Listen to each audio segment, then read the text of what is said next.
Loser bracket final. Alright, boys. So, we're having some glitches in the Matrix right now when it comes to the tech. Really wild. But we are in game number 1. We have a best of 5 series on our hands with Team Rip going up against the Exodia stack. Those two have obviously met previously and Team Rip came out ahead, barely. But this is gonna get pretty wild now. So, Cursed Hollow is our starting map, and there's a couple of things to immediately take into consideration. We're here at the 10-year anniversary tournament for Heroes of the Storm, and Crankle, who is the main tank for Team Rip, couldn't make it. There was apparently a scheduling conflict that he wasn't really aware of. I think he had the wrong date or something along those lines for the matches here. And what happens is that all of a sudden they're without a tank, right? So they need another tank, and Breeze is now playing for them today.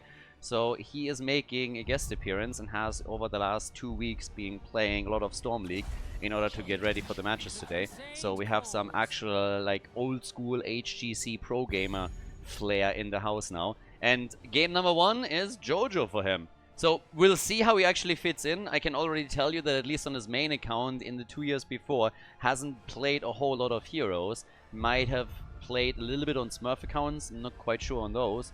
But it will be interesting to see how he can perform here today. And the teams have already been talking about in between and saying like, yeah, it's actually pretty tricky to get a proper tank for your team.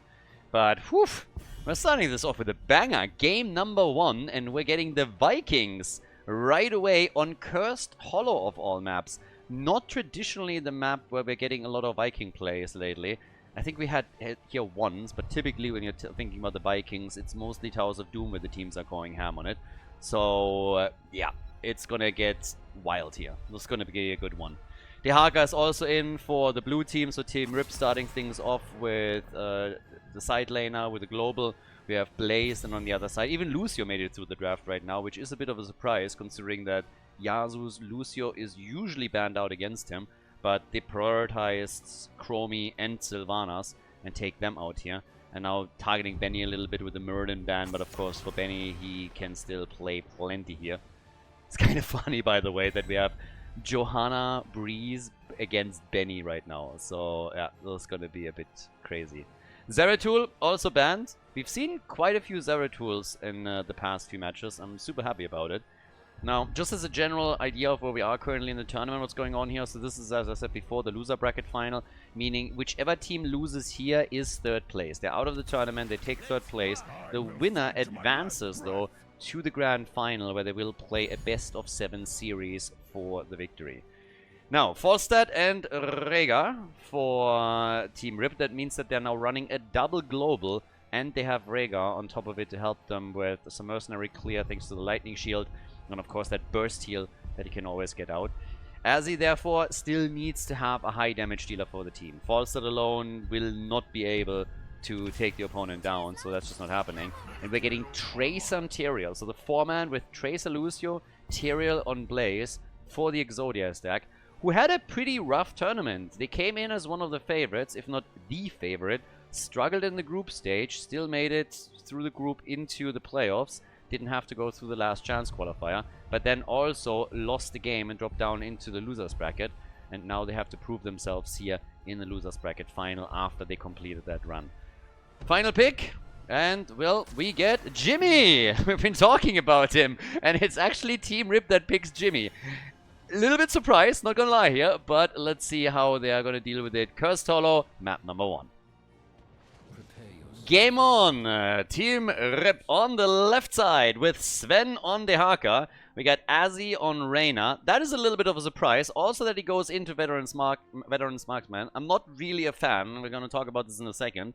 But we get Vasilisco on Rega, Igao on Falstad, and Breeze on Johanna. Over on the right side, Blood Cool with Blaze. We got Hazops on the Vikings, Yasu on Lucio, Dino on Tracer, and with Ardent Restoration as a level 1 talent, we have Benny on Tyrael. So let's talk Jimmy a little bit. The one thing that I can actually say in favor of Veteran Marksman is that obviously having the Vikings on the other side is probably going to help you stack this a bit. But the problem with Jimmy, it's actually an interesting tournament. Initially, it was the Exodia stack that in the group stage have heavily picked Jimmy. They used him in scrims a whole lot, they had a lot of success there, and they said, we're gonna make Jimmy a thing. And I was from the start a little bit skeptical. You can go back to the group stage and take a look there. But Jimmy was always something where I was like, is this really going to be the thing? Because he has a lot of liabilities. The lack of a proper escape tool is a problem. He has some self-sustain, of course, with his trade. He has also the penetrating round that you can use there. But generally speaking, he's someone that is very reliable in lower ranks. He is a fantastic hero if you have good positioning. But on the top level, he oftentimes struggles a little bit. I was talking about struggling. The top wall is taken out, but it comes at a cost with the Haka being eliminated at the bottom of the map. So Jimmy struggling a bit when he gets targeted, especially by very mobile heroes. That is a problem. Now, in this particular context, he has the Vikings against him that might allow him to stack, and he also has Tracer against him, who can obviously not dodge that damage. The question is always, can you keep him alive? And we've seen a couple of games with him that actually did fairly okay. But Exodia Stack, as the team that tried to pioneer him, they already abandoned him more or less completely. Ooh, talking about being abandoned. Breeze is also getting a bit abandoned here, but still fine as the rest of the team finally rotates over to help him out here. Not so sure if they can go for those siege shines. That 4-man of the red team is really starting to get super aggressive. Tracer to go back, but Jimmy was already attacked heavily. So we'll see how exactly he plays out here. There are a couple of good reasons to pick him, or at least reasons that would mitigate some of the downsides that he has, give him a few upsides. If that's going to be enough to lock in a W, it's a different question. Suffice it to say that the team that tried to pioneer him, the Exodia stack, that heavily leaned on him in the group stage, has completely abandoned him as a pick right now and decided that it's just not the way to go and that they can't make him an actual thing within the meta. There were other options available, of course, to Team Rip. They could have gone Vala if they wanted an auto attacker. Greymane, some other heroes here would have also fit that build quite nicely. But if Jimmy can be stacked, then of course in the late game this can become something real powerful. The problem with Jimmy getting stacked is always you need a whole lot of stacks in order to get more damage output than you would get if you use Ace in the hole and then have just somebody slow targets down. And with Rhaegar, with Dehaka, with Jojo, you have a lot of tools that could help you there. So as he has to really start and get good connects for his level 1 if he really wants to get the damage output that he needs for all of that. Now, all the way up at the top, we now have Falstad starting to do his thing. The first seed, first tribute is now up, and they're starting to immediately move back around it. With the Vikings in play, this gives you an easy time trying to channel them through. Falstad was hoping to be able to interrupt, but that hasn't worked out, so the first tribute has already been taken. And Jimmy is now sitting at 10 stacks. Nothing crazy, but we're getting there. So 10 stacks, times 6, times 7, and we're all of a sudden talking. If this is a long and drawn out game, then they can definitely start and do something here. Now, with level 7 talents kicking in, Exodia stack is now a bit ahead, and actually they're chasing the blue team hard. That's probably going to be it for Rhaegar. He goes down, and that was Jimmy. So that's 2 kills. Dehaka comes in an attempt to help out. Breeze, completes his level 4. Not bad. Now, they haven't gotten a kill. They were not able to withstand all that pressure from the Exodia stack, but completing Subdue is insane. That's essentially a stun that you now all of a sudden have on Jojo. So we'll see what they can do with it. But for now, the blue team is clearly struggling. They are level behind, they haven't gotten a kill yet. They have something in the draft that allows them to run the map, so they can use globals with Falstad, with Dehaka to try and control the macro game and play around the opponent, not necessarily go for a team fight. With level 10, we have also, of course, a few utility tools that will be really helpful. Falstad with his Mighty Gust is just going to be one example. But they also need to have a presence within the team fights that will allow them to get kills, and currently they're not there yet. Now, as time continues and they get their stacks, that might change, but we need to keep our eye on that. And of course, a problem for the blue team is that the Exodia stack is very likely going to get themselves a level 10 ability with a big window that they can use. Dehaka, talking about windows, well, he's dead, so that is, I believe, the second time that Dehaka died now, and in total kill number 4. And you look at the kill count and the experience leads that results in, then we are talking about a 1 level window around level 10 for the red team. which is pretty big. So on level 10, if they're prevented from losing more, there's Judgment, and good job from Rhaegar, if I saw that correctly there. Able to keep him alive. And yep, Judgment, obviously, with the build that we are seeing from Benny, so they try to be aggressive around this. And they will target Jimmy a lot with it. Now, the problem is that the Tribute is spawning, and you have 16 seconds to get yourself level 10, or you just have to accept the curse. And I would assume that they're going to try and prevent that from happening. So it's a small window, but honestly, this might just be enough for them to get themselves heroic abilities, and the Tribute spawn is obviously quite nice for them. So there's level 10. They can now try and use this properly. Gust has already been used. Jojo in the thick of things here. Breeze immediately at the front. Gust already being used. Falstad immediately trying to get out there. And, well, that's a kill. The bird is gone. Can they get a counter kill here? Lick against Blaze. The Fire Bat in trouble. They need to take him down. And Blood Cool dies. But the channel happens. And that's a curse against the blue team. Jimmy gets attacked. Makes it out. Good damage from him. They went, by the way, into Bloodlust. So they're going to boost Jimmy even more with Bloodlust. There's the Judgment. And that's the end of Reyna. So no Ancestral means that when Jimmy gets targeted, they can't actually use Ancestral to keep him alive. He's at 15,000 damage right now.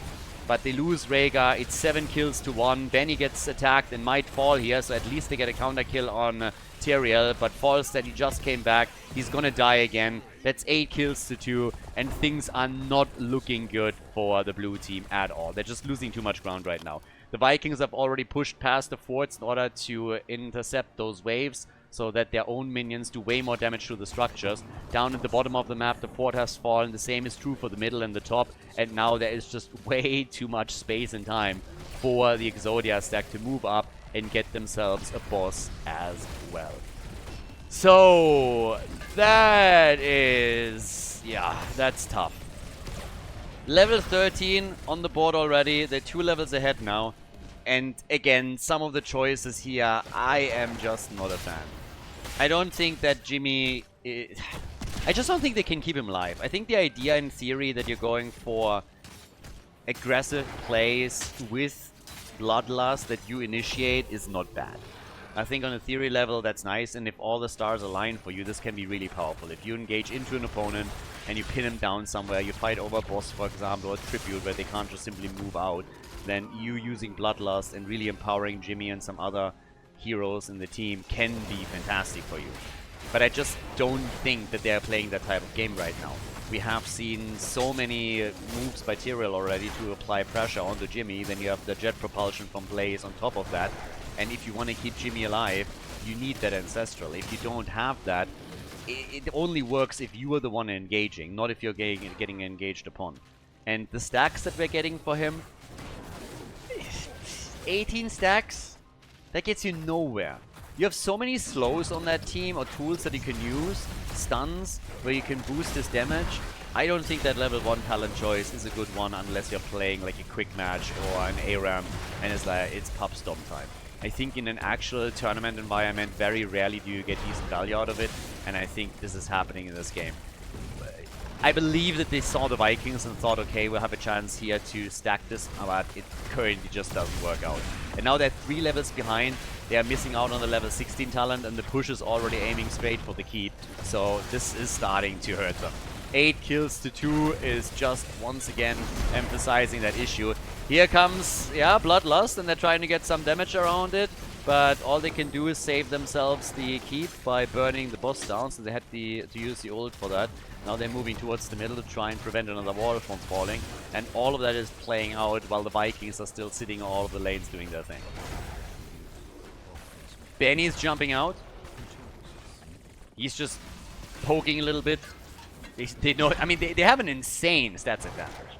And of course also the talent advantage itself. So, yeah, that's kind of wild. Topside wall is about to go down too. And down at the bottom of the map, they're still hoping to take that keep apart. Now, quick reminder, Team Rip has not taken a single tribute yet. They haven't gotten a single tribute. 3 levels behind. It's just gonna take them 1.5 levels until they get to level 16 so that they at least can fight on an even talent here. but they're losing the keep at the bottom of the map now. So if the boss at any point is claimed here, then this is just going to be lights out. And just to again put some numbers on it, we now have Jimmy and Dehaka in the top damage positions for the blue team. Jojo's the only one that hasn't died yet, by the way. So Breeze, not only did he complete his level 4 quest, but he also is still alive. And then we have 30,000 for Tracer. But, well, there's the next tribute spawning. This one you can definitely let slide if you're the blue team. Thankfully for them, with all of the lanes pushing so aggressively against them, they have now an opportunity to get experience pretty quickly. So they're closing slowly in on level 16 talents. And I guess once they have 16, they need to force a fight.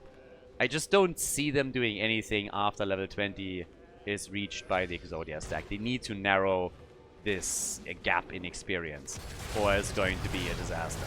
So yeah, taking the Vikings out here, great for Azzy, gives him a few more stacks. Obviously not only for his level 1, but Behemoth armor is another one where they can utilize it a little bit. Breeze gets interrupted though, and the blue team will have to defend their top lane, or this is going to be another keep that falls.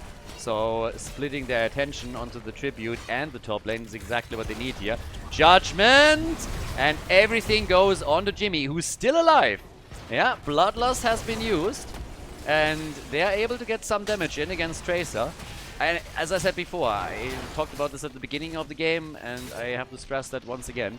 I feel Jimmy is a reaction very much to Tracer and to the Vikings. One where they thought, hey, we can stack here, and the other one where they just said, if we can control Tracer with the auto attacks of Reyna, we have a chance to actually keep her damage output and her impact to a minimum. So far, that hasn't really been the case. The more damage Jimmy does with those auto attacks, the better it's going to get. And now that we have a level 16 for them with Bounty Hunter, there's at least something. I mean, again, if they make it to 20, maybe they have a chance there. They're going for Blaze. Good damage output there at least. Can they get a kill? No, but they can force the ult. So Bunker is out. Viking is still sitting in the back. Yeah, and here comes again the damage. Jimmy, at this point, getting the attacks in, and they can kill Tyrael. Tyrael is gone. Jimmy is stacking well, but they lost Jojo, so both teams without a tank now. But as long as Jimmy can at least take a few of those Vikings out, they're going to be in a position where they can at least stack him further. There comes, on the other hand, Lucio, and he wants a kill, as he's also down. That's Jimmy gone. 33 stacks for him right now, and with Rhaegar eliminated as well, this seems like a game. Yeah. Core's going down. That's game. Game number 1 goes to the red team. The Exodia stack with the lead in the losers bracket final. GG. Before we head into game number 2, make sure that you subscribe to the channel if you haven't done it yet, so you don't miss out on any future content here on Khaldor TV. Game number 2. So, Tomb of the Spider Queen, the Exodia stack with a victory on the first map in the best of 5. Jimmy not quite working out. Honestly, I'm always sad when I have to talk bad about Jimmy because, to tell you the truth, I want him to work out. I think it would actually be pretty cool if we would see him perform better than he does and being an occasional pick in some of the tournaments here. And I can totally understand also just like looking at it why Team Rip thought, hey, this is the choice for us in this game, but it just didn't work for them. So now we're heading into Tomb of the Spider Queen. First pick, first ban for the blue team. As the loser of the first map, they decided that they want to have the first pick, first ban advantage over the opponent. And we'll see how the Exodia stack performs right now. But their Viking play has obviously worked. They were very aggressive with the rest of the team. They had Lucio, they had Tyrael with Judgment, so they could just like put pressure on, specifically Jimmy. And it actually resulted in Dehaka being the top damage dealer for the blue team, which was a little bit wild, to tell you the truth. So, as is right now, we have tanks focused on the bans. And yeah, let's see what exactly Team Rip can do to try and turn this one around, because Exodia stack had a very good showing on the first map. I think they just also outplayed them a bit. Again, quick reminder that there is a sub today for Team Rip. They got themselves some high quality sub material with Breeze. But obviously, Breeze has not played Heroes of the Storm in quite some time. So over the last 2 weeks, he has been putting in time to practice and has ranked up in Storm League to get to a point where he familiarizes himself again with some of the heroes and the tools and everything. But it's still different than if you have your normal tank player there that the team has not only practiced with in scrims before, but has also played through the tournament. So as far as Team Rip goes, first of all, kudos of getting yourself a pretty awesome substitute player. But then again, a bit unfortunate that Krankle himself was not able to make it happen here. So, Chromie gets picked as a first pick. She was actually banned on the last map. Maiev also banned this time. And it's actually kind of interesting to see that we have now seen different bans also come out simply because the map was changed. With Tomb of the Spider Queen, you're immediately sitting there and you're looking at Junkrat, and you're like, alright, Junkrat as an awesome tool to just interrupt any kind of channel is already a good one to get rid of. Now we got Blaze and Tracer on the other side, which is a little bit reminiscent of what we just saw in game number 1. So, yep, Blaze and Tracer. Which means that Dino is just going all in on Tracer right now, and Bloodcool, as he did on the last map, is playing the same side laner that will allow him to get the stuns in with the jet propulsion. So, yep, not bad. I mean, I want to see what the rest of the draft is, but I have to admit that it would be a bit funny if they would go for more or less the same draft here. Now, Rexa and Diablo, and actually Breeze and his Diablo is kind of infamous. Breeze with his toxic Diablo, it's usually the green skin for him, and also in this case, I still remember when he absolutely bodied Fan on Tracer with his Diablo performance. That was back in the HGC days, and Fan was just shaking his head afterwards and was like, "This kid is crazy." But now going up against Dino's Tracer years after that with not as much practice, can Breeze just jump in and do the same again? We'll see. It would be pretty awesome. But, yeah. It was always fun. The two heroes that always stood out for me with Breeze were Diablo and ETC. So, yeah. Those two. And now we're gonna get to see his Diablo performance. Alarak, by the way, also banned. They have Rexa already. And, yeah, we get Malfurion over on the blue team side as the final ban in game number 2 for the draft here. But bit of a moment of truth right now. I want to see what the Exodia stack is picking, and if they also shift the way that they've been doing this. If they are shifting the draft at least a little bit.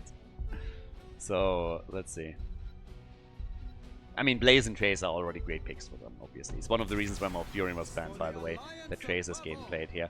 And now they're going for Anduin, so they have a Light Bomb engage with Tracer, and they have Stitches on top of that.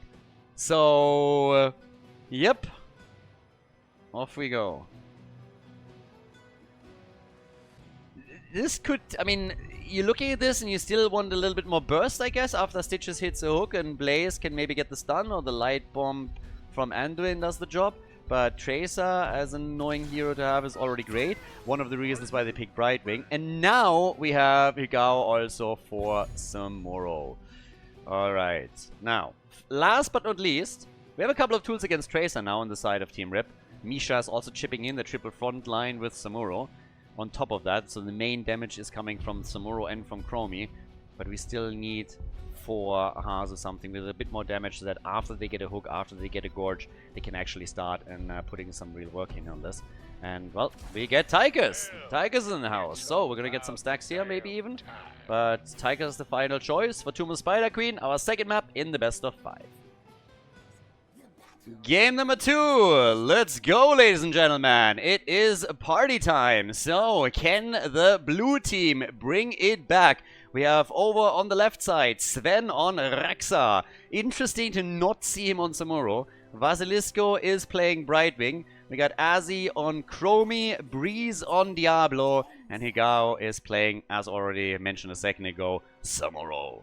Over on the right side of the map, that's Hazorbs with Tychus. We got Dino and Tracer, Yazu on Anduin. Gesundheit. Bad Benny on Stitches, and Bloodcool is playing Blaze. Let's go. God, I love a good Samuro play. It's kind of wild to me that Sven is not the one playing him, because I'm really used to just see Sven wreak havoc with Samuro. But we'll see how much, obviously, he can do, first of all, with Rexa, and then what Samuro can do here. Also, in this case, oh, the jet propulsion comes immediately out after Breeze is going for the first wall stun here. But the game starts with Misha dying. Unbearable. PETA has been informed, and there will be consequences. Now, we have on level 1 patchwork creation for Stitches. And in this case, right now, the attack is already shifting towards Benny at the front, as usual. Breeze is just waiting for another chance. Finds an opportunity. No stun, but still puts him in a real bad spot. And without Anduin, that would have been a kill. So, real nice effort. They are going for Tracer. And Dino! Oh, Dino nearly dies. They're getting aggressive here. I like it. That's actually pretty awesome. Really cool plays, but Breeze is going to die. He went a little bit too deep here. But I have to admit, there were multiple instances already where it looked very much like Team Rip would walk away with first blood. First when they went for Benny, who got saved, and then Tracer also barely got out of here. So, good moves. Good moments, but we'll see again how much they can actually do here, because Exodia stack, they definitely came prepared. Yet, you have to really think about how the Exodia stack ended up here. They came into this tournament and I mean, everybody thought, okay, this is the team that is most likely going to win the tournament. And they might still do that. But then they struggle in the group stage. They struggle in the playoffs, dropped into the losers bracket early. And it was heavily unexpected. And you had not only the Raccoons, but also Team Rip really just cause a lot of upsets, which was amazing. And now we find ourselves in that situation where Exodia stack has to really fight not only for a spot in the grand final, but also to make it through Team Rip in this instance. Now, this tournament, I gotta say, when it came to upsets and some teams really making a name for themselves, have been amazing. And yeah, we'll see what exactly we can now do with this series, what exactly we can expect from the blue team as we're moving forward. But Exodia stack would, of course, love nothing more than to go for a quick and clean victory, because whoever wins here has to then play in a best-of-7 series in the grand final. Brightwing gets murdered, and the cam gets taken. Yeah, that is kill number 2. Exodia stack now with 2 kills to 0. Half a level lead. The Fruit Fly got slapped. And the blue team, is trying to, of course, also get the gems to turn in. The sad news is they already lost a few. So now they are 15 gems roughly behind, so that's a problem. We're now sitting topside currently with all of this. Starting to see maybe a bit of an impact from Samuro here as well. Still going up against Bloodcool here. But the turn-in has now slowly begun for Exodia stack. They delivered 29 of their gems and they're working on the rest. They could get the first web wave now and gain some extra momentum for themselves. For Tigers, we have, as so often, again, Master Assassin. So all about the passive here, of course. I mean, if you can complete the quest, fantastic, but the passive is the bigger deal. This is why you actually take the talent in the first place. Sven with the turn-in, so they are actually delivering. They're delivering a fair amount of gems now too, but Brightwing again in trouble. Yeah, Dino is becoming a massive problem for them. They thought that Brightwing would be a good tool to use against Tracer, but instead we're just seeing the opposite happen. Now Rexa is down, at least to get the counter kill on Stitches, but they're still trading kills and they're trading them poorly. So Bloodcool moves out of this with ease. Breeze rotated back down to the bottom of the map as Chromie is holding the mid lane, but it is a tricky position for Team Rip to be in. They are falling a bit behind here. Depends also a whole lot on how much damage the web weavers will now do. At least the blue team is back for full defense. So we'll see how well they can defend here. They certainly need to make sure that they're not losing any of their heroes at this point. And Tracer is sitting in the shadows again. Dino is looking for that next kill. And they find, they find Breeze. Brightwing comes in, but I don't think he makes it out. There's too much control. Brightwing is in trouble. Breeze at least escapes, but Brightwing is gone. That hook that came in against Breeze just put him back straight into the fray. And now they're going for Samuro. Oh! Yeah! he gets away. Oh, and the grenade. Woof. That was clutch. So, yeah, at least they can keep Samuro alive. Sven has already dealt with the web weaver at the bottom of the map. In the middle, I guess they're going to be fine here too. The problem is that top lane. That fort's gone. The fort's just gone. First web weaver wave, one fort gone. And now we're talking Chromie again being harassed by Tracer, who is an absolute menace. That is the second time in a row now that we're seeing Dino and Tracer. And he is just running the show. It's 5 kills to 1, and here's the level 10 abilities for the Exodia stack. They're nowhere near their second turn-in, but they can definitely prevent the blue team from turning in until they have their own level 10s. And of course, they're pushing disadvantage further by trying to go for the middle and take down potentially another fort. Can't quite get there, but at least they're able to damage it heavily, put it down to 50% of its HP. And that gives us Unleash the Boars, and we get a Blade Storm for Samuro. Diablo hasn't made a choice yet, so we'll see what exactly Breeze can do here. And he goes for Apocalypse, so he will try and go for those engage plays and see what he can pull off. They still attempt to turn in. I mean, again, the goal is to deliver another 4 gems so that they get their own web weavers. Misha gets attacked, gets hooked, and barely makes it out of the fight. Now, yeah. Got now Benny still 2 levels away from getting his hook extension. But we have now Light Bomb available, we have Gorge, so as these hooks keep coming, he is starting to become more of a problem, especially, of course, with the potential follow-ups here. Lays down here. Nice! There's that wall stun. Great wall stuns against Tracer. The problem is still that as long as Anduin is there, they have a lot of tools that they can use to save her. And that actually saved her earlier in some of those top lane fights as well. Now, Misha is being used as a bit of a meat shield for those hooks. Sven is trying to turn in, so is Samuro, and this time they will be able to deliver those gems. So they don't have to suffer a second web weaver wave before they get their own. They have a chance and can now come in and they get at least their own spiders onto the ground. That top lane is not going to do anything for them though. That's a bit of a problem. Samuro comes in, collects the gems. We'll probably start to push this one out too. But yeah, it doesn't really change the fact that that web weaver shouldn't be able to do anything. Instead, we now have the push coming through the middle. Down at the bottom of the map. Yeah, already Blaze is doing pretty okay against the web weaver here. Has no counter pressure. Well, actually, as I say that, Misha is now coming down here. Yep. Basically Rexa has seen how well Blaze was doing on the lane. He's just like, nah, actually, hold my bear. I'm doing it better. So, when did these sneak this one by? They just got the lanes pushed out a little bit, guys. They haven't been able to do a whole lot. They haven't been able to do anything, if you're honest about it. That web weaver wave did not do anything. All the way at the top, this is a gate destroyed and maybe a tower or two. Here in the middle, they haven't even been able to take those out. Instead, we now have a dead Samuro, and he loses the gems that he's been holding too. So hook and then straight into a gorge.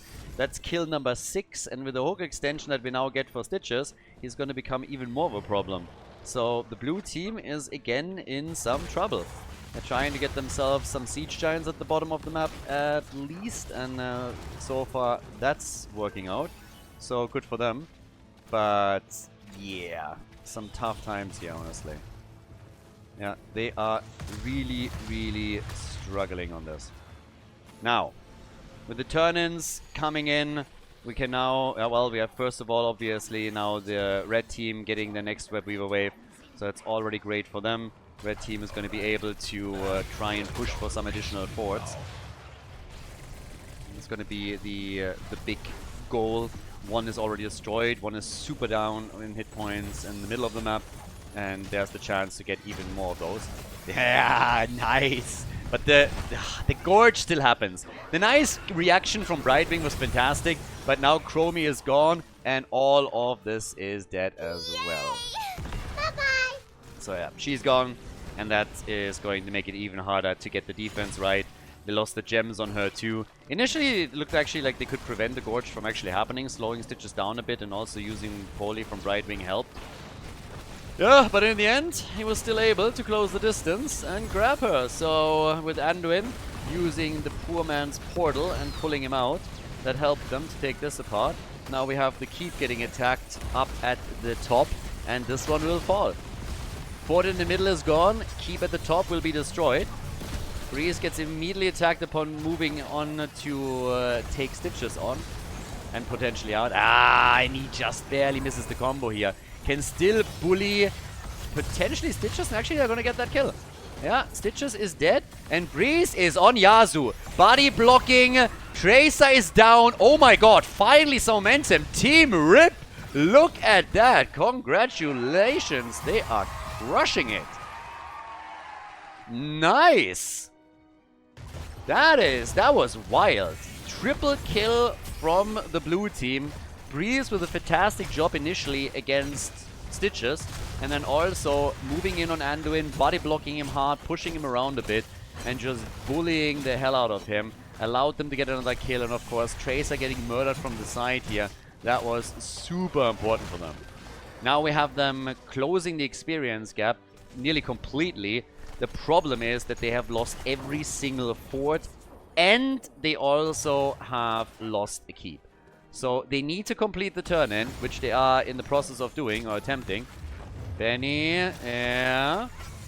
They can't lose any more heroes. The boss is already up on the top fort, and the turn-in, they are going to try and get it no matter what. But they need momentum. They need momentum, they need to take structures down. It's nice that they made it back in the experience range, but they have to actually accomplish something with it. So the top side fort is still standing, but it will be destroyed by the web weavers that now come in. But they have to do more than that. This is not the only thing that they are going to take down here. They have to do more. So if they are now able to take a second, maybe a third fort, then there is a chance. But that opened up opportunities for them, but they still have to use them.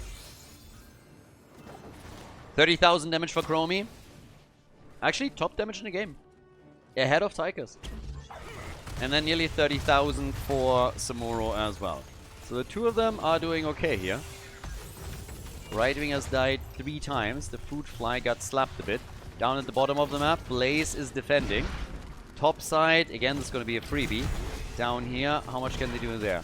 Ooh, yeah, well, Samuro is in trouble. But top side, the fort is gone. Can they get more in the middle? And it just doesn't look like it. So this is their second Web Weaver wave. And the only thing that they've done is take one fort out. And that fort was pretty much broken already by the boss. So the push that we're seeing from the blue team is pretty bad. The comp that they're running is not really great to push structures, not into what the Exodia stack has. But this rotation is way better for them now. As long as they finally take it. Okay, there it is. Thank you. For a second, I got a bit worried here. And Anduin, again, ruining the day for Breeze. Honestly, Breeze is probably hating Anduin more than any other hero, and this is just a general thing. Anduin is such a killjoy. Like, every time that you have a smile on your face because you know that a play that you're executing, some abilities that you're stacking, they're all landing and you're going to get that kill, then Anduin comes in and just goes, nope. And that's it. So, yeah. It's insane how powerful this is. And having 2 charges is just nuts. Absolutely nuts. We're talking about panic buttons all the time, keeping people alive, and this is probably the biggest tool. They're trying to go for Breeze. Careful that you don't bite off more than you can chew, my friend. The stun is there, though. And Brightwing trying to help out. Breeze with the APOC. And he's still alive. For how much longer, though? He gets a couple of heals. Does he get a cooldown back? They're trying to go for Blaze. He gets a stun. And he's still alive. Unkillable. Absolutely unkillable. Ridiculous. The hook on Misha, and during all of this, the Siege Giants at least doing a little bit of work here. Check this out. They were trying to take him down so hard, and it just didn't work out for them.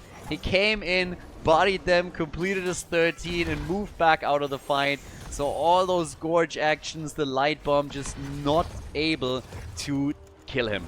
And he had his soul stacked as well, of course.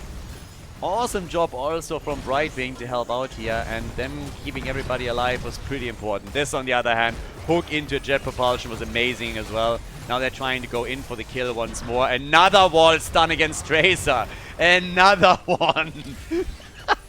Like, honestly, Breeze always finds a wall that he can exploit in these situations. And Dino, damn. Rexa, you beast. Samuro goes down, that's a problem. Loses a few gems in the process, but Rexa is actually bringing the pain on Tracer. Dino, not a fan. I'll tell you that much, but... Oof. So, right now, when it comes to raw damage output, we have Chromium 44,000. Tigers is taking over. And talking about taking over, they're taking over the turn-in point once more. The level 20 talent that he just locked in is, of course, giving them another huge advantage. That big top lane is something that where they can at least get some, but I guess there's going to be a hook flying soon too. Trying to exploit that. We have big red button now for Tigers. There's another massive tool that he can use here. It's not a whole lot of elite experience. I mean, Team Rip is nearly in level 20, but they're just not there yet. It's so close, but they need those storm talents. There's the hook. Nicely dodged. But the push for the second keep is happening. And I think they're going to get it. Big red button is going to be a massive asset in this fight. And the blue team is about to hit their level 20 talents. But can they really defend before that even is a thing? Misha gets hooked again. There's level 20. Tracer came in deep too. But now the chance maybe to force the fight back. But you can already see that the keep is not making it. So that's the second keep destroyed. Structurally, they're just so far behind. It is tough. Bot lane, that one still stands, but up at the top, catapults have to be taken out now too. Romy is taking care of it before the shield breaks, but they have to do more than that. They're looking for targets. Breeze, rooted, can't make the engage with Diablo.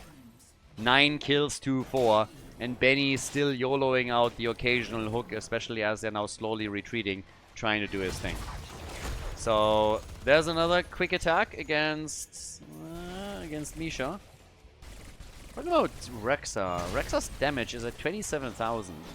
Again, him chunking down Tracer was actually big. Tracer's at 47k, roughly the same numbers that Chromie currently has. Brightwing on 9,000. It's kind of cute. Oh boy, less than 10k for her. The only heroes that haven't died yet are Tigers and Blaze. Apparently it pays off to be a StarCraft hero in this game. So both of the StarCraft heroes have not been eliminated yet. Now, topside bosses up. Enough gems for a turn-in for the blue team. Exodia stack, not there yet. They need another 20, roughly. And then they're going to be able to get another set of web weavers. They're currently one objective ahead of the opponent. But they've done way more damage with theirs. This is really the one thing that you just have to acknowledge. They've been way better getting value out of their web weavers than Team Rip. And Team Rip, they have to turn in with at least Sven. I mean, he's holding 28 gems right now. That's half of what they need to get that web weaver wave. They need another team fight like the one they had earlier at the top lane. When the blue team, oh sorry, the red team was retreating from the keep. If they can make that happen again, they have a chance to turn in and maybe gain momentum and turn the game. Good damage against Benny too. Obviously immediately getting heals from Anduin. He's fine once more. But now Samuro is also doing a little bit more work. Went into the Wind Strider over here. Cooldown reduction, always welcome.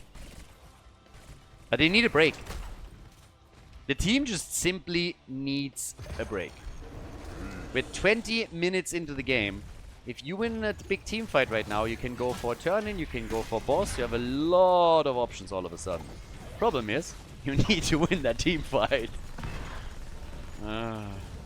If they lose here, they're 0-2. Oh, they're actually going for it. They're going for the boss at the top.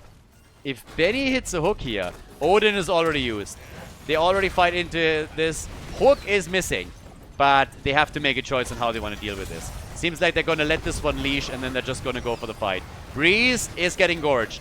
Unleash the Boars is already out here, the kill command. And here's the APOC play. They try for Anduin.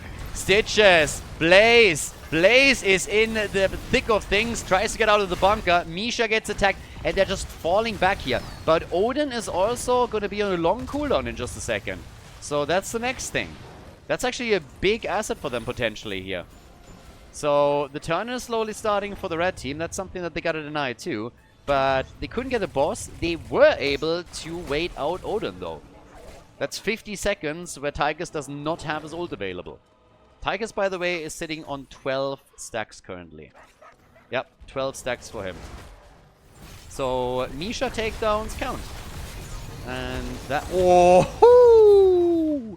That's the kill right there, baby! So they get the kill on Tracer, and that will shut down a lot of the aggression from the red team. So this should be a turn-in. Red team, by the way, is trying to deliver their gems as well. And Blood, cool. Is he going to make it? Yep, he can turn that in. That's bad news for Team Rip, because now it's a boss defense against the Webweaver defense. So that is a little bit of an issue. They're not going to get as much out of that situation and out of that Tracer kill as they hoped they were getting. This is still a 20-minute boss, but all they essentially have now done is drain the gems of the red team. So Webweavers will have to be defended against. They're going to get a freebie at the bot lane and the mid lane. It's all that they can really hope for here. And the red team is going to throw everything that they have against the boss at the top side. I guess the keep is going to take a little bit of damage. It's not going to be too much, but some will be done. And yeah, it's going to help them with the top lane control too. This thing hits hard, by the way. This thing hits really hard. There's going to be a lot of damage there. And with the Webweavers now about to be defeated, they are going to try and get their own turn in, I suppose. They still hold all those gems. They haven't turned in a lot of them. So the keep at the top is low. But a reminder, Team Rip has lost 2 keeps. So they still need that turn in. They desperately do. Killing Tracer was amazing.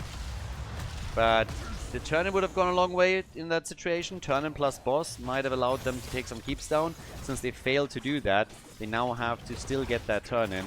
And for that, they need more kills. Misha getting, by the way, farmed right now. One of the reasons why they're currently farming Misha is simply because it really helps Tychus. Tychus is at 12 stacks on his level 4. He can complete this. If they keep farming Misha, then this is going to be a thing. And this will make him even more powerful than he already is. So here come the Webweavers. Blue team has been able to sneak it in. I think it was Samuro who turned in his gems. But now they gotta do something with him. They gotta really get some damage going with this. Tychus is using his big red button again. And now they have to find an opening here. The camp is ready for the red team. They're waiting for that hook from Stitches, and Tychus is just burning that Webweaver to the ground. Breeze moving forward, trying to bully Tychus a little bit, gets immediately attacked and has to hellgate it out of there. But yeah, they're again not getting a lot. This is just the problem the entire time. Another quick kill, Misha is down, another stack for Tychus. He's sitting at 13 now.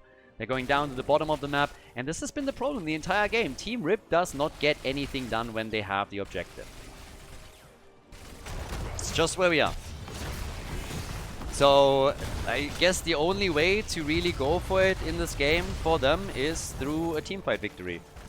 Stay away from Benny when he lands those hooks, or when he tries to land them, and somehow get an engage that allows you to get multiple kills.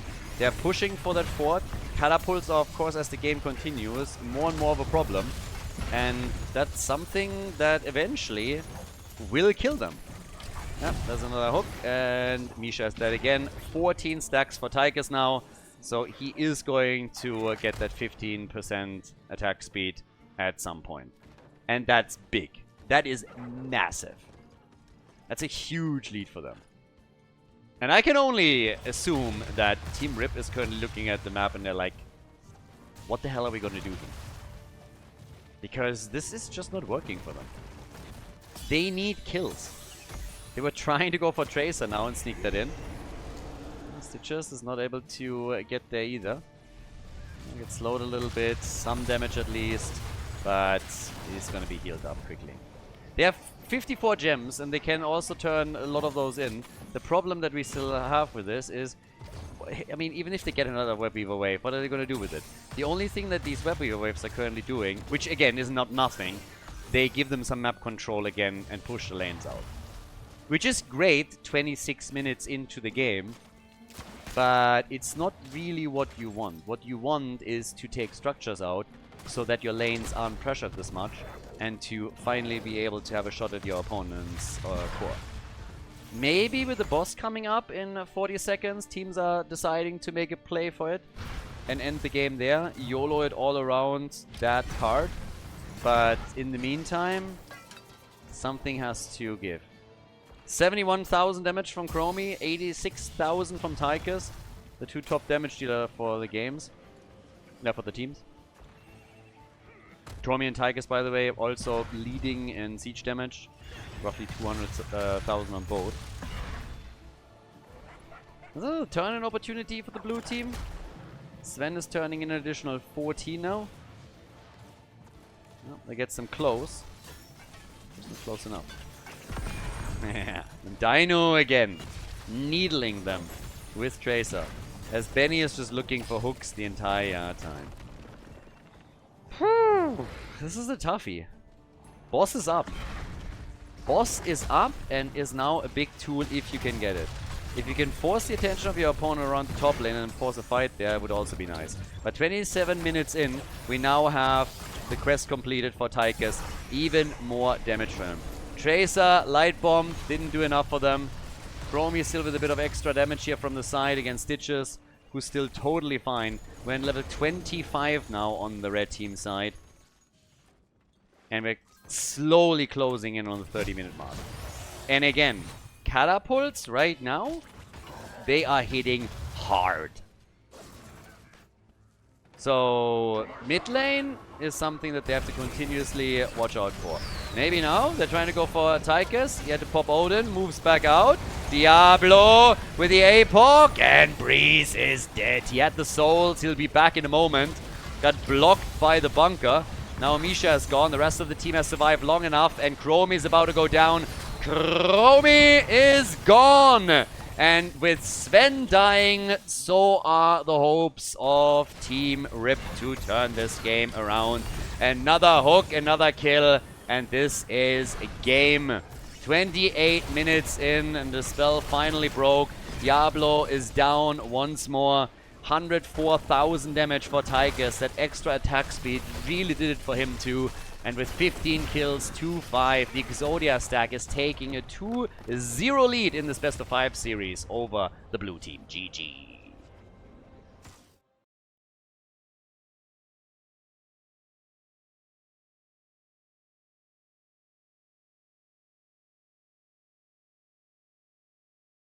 Game number 3! Cursed Hollow was our first map. Then we went straight into Tomb of the Spider Queen, and now we are on Towers of Doom. So, this is going to be the first match point for the Exodia stack. Let's see how this is going to work out for Team Rip. It was actually kind of wild. Breeze on Diablo had an insane impact with a lot of the wall stuns that he got, and it was just glorious to see. And then on the other hand, you had, of course, Anduin played by the Exodia stack, and he just ruined every single kill that Breeze set up. It felt just wrong on so many levels. How many times was Tracer, Blaze, or even Stitches just stun locked into walls, and all of a sudden, just before the hero dies, Anduin comes in and saves the target? It just feels wrong. But, well, it is what it is, and now they're 0-2, so Team Rip is having a tough time here. We have them with Chromie banned again after they just played her on the last map. They once again decided that they want to have first pick, first bans, and the map choice is of the Exodia stack, and they are debating a Viking ban, I can tell you that much already. After Vikings were played on Cursed Hollow, now you're on Towers of Doom, you have to really think, okay, what exactly are we going to do here? The Sylvanas ban doesn't shock me either. It's the same pattern that they used on Cursed Hollow, by the way. And, well, Vikings could be played. If the Exodia stack picks them early, I think they can lock them in. No, they can't. But I wouldn't be shocked to see Vikings come in as a third ban of Team Rip. It's Towers of Doom after all. It's a great map for Vikings. Exodia Stack has played Vikings now multiple times. They're not the only ones, by the way. We had other teams also go for Vikings, so there's that. But we'll see. Right now, it's all about the first pick. Could go for the side lane again if you want to have a global. If you feel like the Haka gives you a huge advantage here, globaling in, you could go for it. Oh ho ho! I told you, other teams pick Vikings too. And Sven has apparently decided that they're not going to ban them. Nope, they're just going to play them for themselves. Okay. Now, can they win this one? Now we need a strong 4-man for Team Rip. Bad Benny instantly with Johanna. We get Blade for the 3rd time in a row now by Bloodcool. Yeah, Blaze still an absolute unit on that side lane, of course. And since this tournament has no draft rules, there's no draft restrictions, that is a bit of an issue. Next tournament that we're running, by the way, is a Murky Cup with a bounty concept. Again, you might be familiar with it already. And in that tournament, we're also going to have the rule that a hero can only be played once within a series. So that will be back. So you're not going to see Blaze 3 times in a row by the same player. But at least in this one right now, Bloodcool has access to that and will run the side lane with it. And we now have Stitches. Crankle is, by the way, back. Breeze is... Ooh, Breeze is not playing. Okay. Crankle is back. As I said before, as we started into the series, Crankle had some scheduling problems. There was apparently a misunderstanding also when exactly the games here today would take place, so he wasn't available. And it seems that now for game number 3, he is back. So, yeah, sorry, I caught on to that just a bit late. So, Breeze has been dropped out, so he subbed in when they needed a player, but now Crankle is apparently available. Whatever appointment he had seems to be over. So now we'll see if that's going to be enough to start getting wins for them. Big shout out again to Breeze. I mean, awesome that he actually played here in the first place. I think this is still amazing. He practiced for 2 weeks now to sub in with them. And yeah, this is pretty sick. But, well, let's see.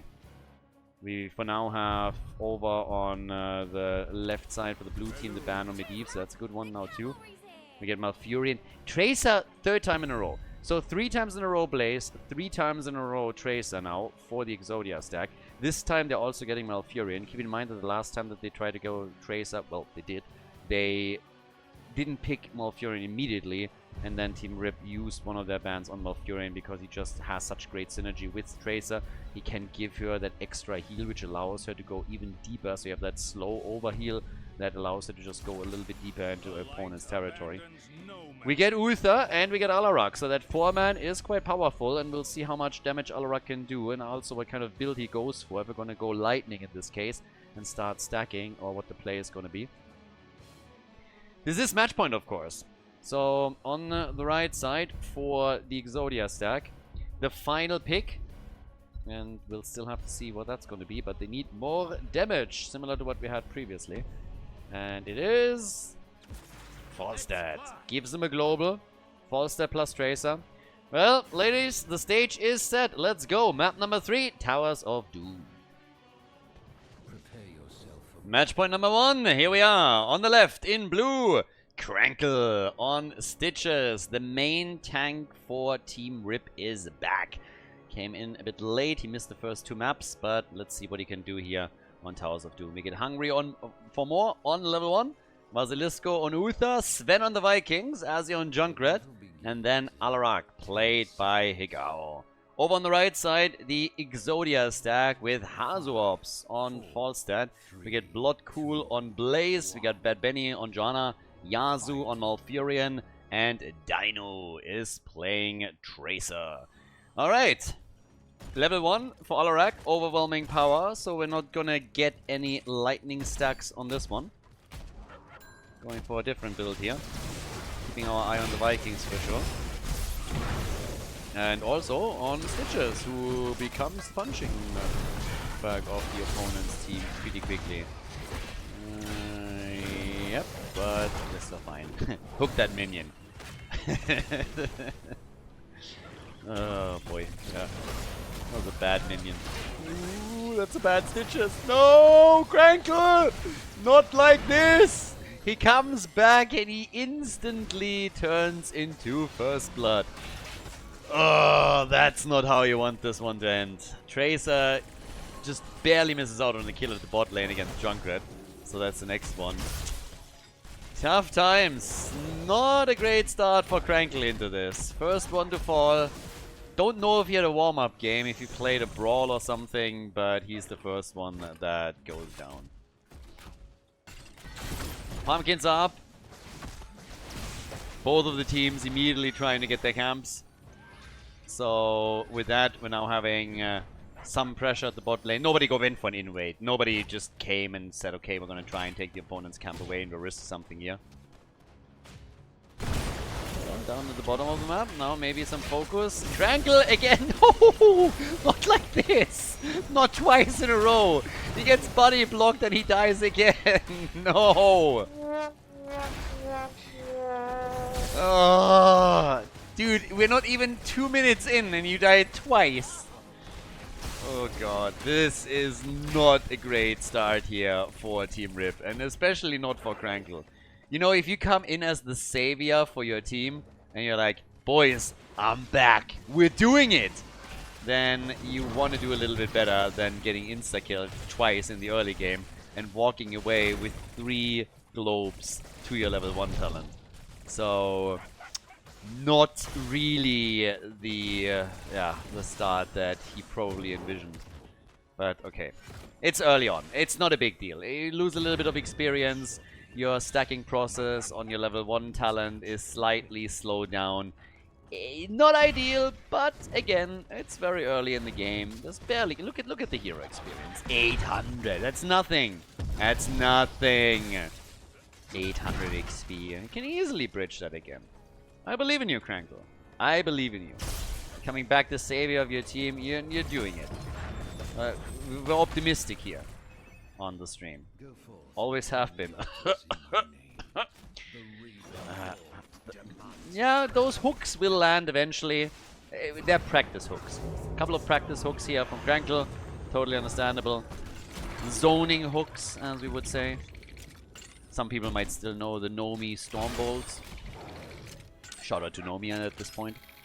But we have a triple altar, or we had a triple altar, now we have reduced it to 1 as usual. So now we'll see who's going to make a move there. They got some damage in one place. You see, that hook was already a lot closer. That hook was so much closer already, so he is getting there. 1 hook at a time, the next one is going to hit. Now we have our level 7 talents kicking in for both of the teams. That gives us also, for the Vikings, a little bit more power here. Now you're getting, with spin to win, some wave clear. So there's that. And, yeah, false stat. One's Junkrat. I mean, who doesn't? But doesn't get him. So the Vikings are still sitting on the side lanes. And we have Eric the entire time just like saying, hey boys, I can easily channel that one. Just make sure that Tracer is not on me. And, oh, he escapes with 5 hit points. Good for Eric. The rest of the team is also on the run though. That's not so good. Because now they can try and channel here. But at least they're landing some combos with Alarak. But they have to interrupt here. So Sven is going to try and interrupt Hazu again. Yep. And will most likely die this time. But he died for a good cause. He got the interrupt and delayed things a bit. Now they're also losing Olaf in the middle. Tracer being the usual pain that she is. Sadism is coming together for Alarak at least. A couple of grenades are coming in, and Yazu is able... Nah, he's not able to channel. He gets interrupted again. But they have a camp, and they want it. So, we are still fighting for that 3rd altar between the 2 teams here. And, well, let's see. Can they finally sneak that one in? They have the camp. Red team does the same. And in comes Dino with Tracer. Down at the bottom of the map, though, they're getting good damage in on Benny. That might be a kill. Ah, no. He got his Iron Skin in time to get the shield up. Oh, they got so close to take him down here. But they already created the space now, and Sven is going to channel the altar now for the team. So they might have missed out on the kill, but at least they were able to grab the objective. Good for them. And they connected pumpkins at the bottom of the map too. So, yeah. Oh, and that's a Tracer kill. Yeah, Alarak with a combo unleashed. So, Tracer goes down, a silence, no movement, and that is kill number 1 for Team Rip and level 10 abilities. And if you just take a look at the experience, look at this. I told... How did they get extra... Ah, Vikings. Okay, Vikings are skewing the picture a little bit. But it was 800 XP through those 2 kills, and they have 724 already. So let's just account for that. 1 kill against Tracer is already giving them essentially the same amount of XP that the red team got earlier with the 2 Crankle kills. So, yeah, just saying. Now, if Alarak can land a few more combos on Tracer, then hey, even better. Falling Sword for Joanna.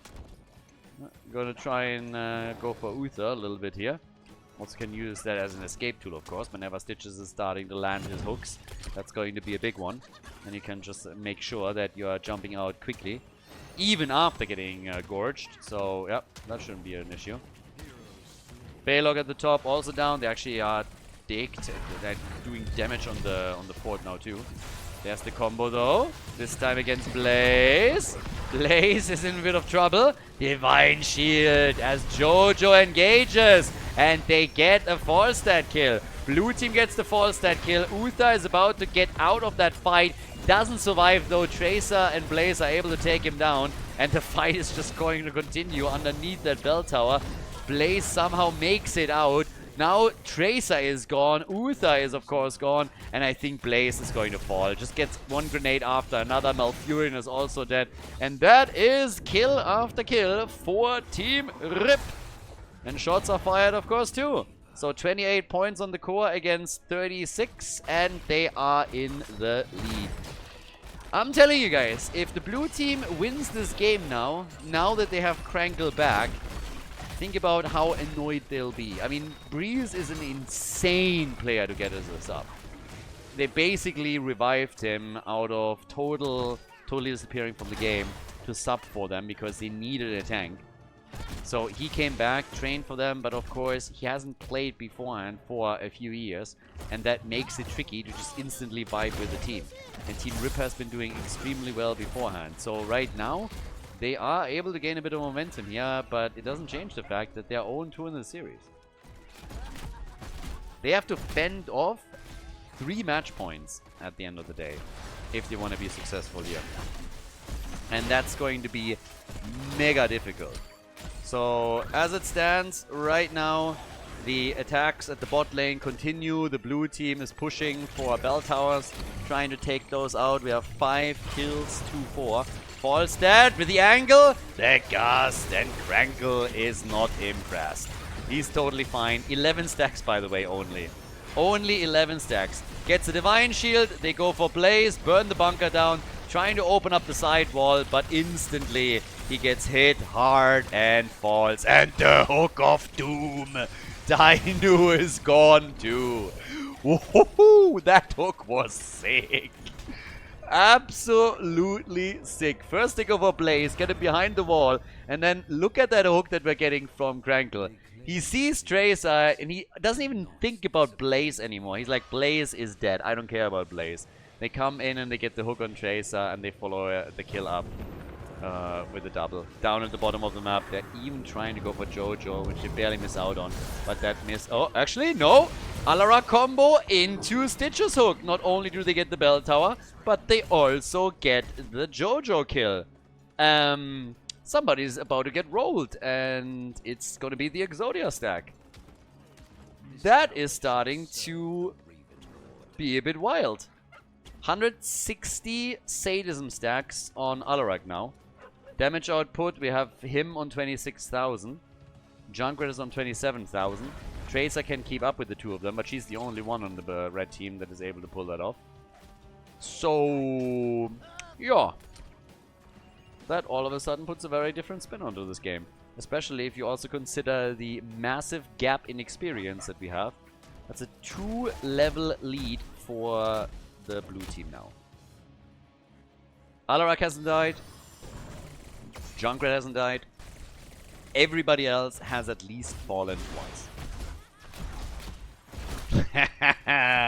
Good iron skin from Benny. Yep, That hook was on point. That nibbled. So they were hoping that someone would bite, but they missed out on the kill because Benny paid attention. Eric, massive pressure play at the top. They want to get the bell tower converted. There's 2 altars now at the bottom of the map, and blue team should easily be able to zone them away from it and make their own moves there. So, yeah, down here we now have the Junkrat slowly doing his thing, getting a camp for them, which they can try and escort through. That shots fire directly if they're able to pull that off. And since only Benny's the only one defending, there's no way he can stop them. So that's 3 shots fired, 3 more now coming in. They're trying to get the channel here, and well, they barely miss it, but Blaze had to go pretty deep for that. They're trying to go for Alarak here. If they can kill him, that would go a long way, considering that he has so much sadism at this point. Gets a Divine Shield, so he is able to make his way back out of the fight. Tracer still trying to take him on, but he should have the Fountain cooldown ready. And while all of this is playing out, yep, 1 channel has already happened. Each team gets 1. That's 4 shots fired each. But this is Pumpkins! And 2 of them made it. So that means the core is now down to 15 points to 28. Massive lead for Team Rip. The experience advantage still significant. More than a level. But we should get, if I'm not mistaken, a triple altar phase next. And with Vikings on your side, that of course means that you have a lot of tools where you can try and control well. Oh, hook, gorge. I think Jojo will be fine. She's just gonna jump out, if she even has to. I think you just borrowed a little bit more trouble than you need. And Crankle is about to go down. Crankle is gone, and now the question remains, can they get more? Gust against the Riptire. They go for Alarak. He's the one that they... Oh, Tracer gets Alaraked. Nice. Beautiful. Alarak is still alive, which is wild. Him dying would have been amazing. He's now at 40,000 damage. He has 186 sadism and is murdering them. Absolutely murdering them. Tracer thought, hey, I got this. And then Dino was very quickly shown that he didn't have it. Not even close. Gets crushed by Alarak, and Blaze follows shortly after. So now they're still looking for combos here. Stitches is only sitting at 21 stacks, by the way, for his level 1, but that means that he has now a 10% movement speed bonus compared to other heroes. And we have a triple altar phase coming up. The one at the bottom of the map is a freebie. That's an absolute freebie for the Vikings. Olaf is already moving over. There's also pumpkins at the bottom of the map now that have to be stopped, and I think Dino is the one that will have to try and deal with it. But with 2 altars channeled, they're gonna drop them down into the single digits. And that's what we should get here. There's still the alt at the top left. Eric is slowly making his way over. And everybody else is already moving down to the bottom of the map in order to try and deal with this. Combo. 20 is in. 20 is ready. Which gives us the last laugh. There's the 4 shots fired. They're down to 7 points now. And we get the Fury of the Storm. Yeah, the Vikings are already working the top of it. They have to still deal with the pumpkins here, but for the Exodia stack it means getting XP. They need level 20. They can't fight into this all that easily. Bulwark for Uther. Okay. And we get the Master Hooker. Now that one was a bit of a letdown. After you wait so long to take a level 20 talent, that you shouldn't go for the standard. But delivered into the trap. Jojo is helping out. I don't think they can kill Stitches this easily though. And they're going again for Blaze. Good Gust, and they're getting away. So they had to sacrifice the Gust cooldown to escape with the target. Yasu gets comboed. 190 sadism now. And just look at the damage output that we're getting here from Alarak. He's sitting at 50,000 damage at this point. And well, that's the end of Blaze. So Blaze is gone. That's kill number 11 for them now. And I have to remind you, this game started with Stitches dying twice. Crankle started his first game in the series and got instantly killed twice. Within the first 1.5 minutes, I might add. And now the game has completely been turned around from that start that they experienced here. We have level 21. This is late game, of course, in Towers of Doom. Anything can happen once that both teams have Storm Talons. But right now, things are looking pretty good for them. So, Hazops at the top lane now, trying to protect that bell tower from being converted over. And he has level 20 for them finally. So now it should be cooldown reduction for Jojo. Is she actually going to pick something else? Nah, there it is. Heaven's Fury. Okay. Heaven's Fury is in. Nah, it would have been pretty wild if they would have given up on that talent. That was pretty huge.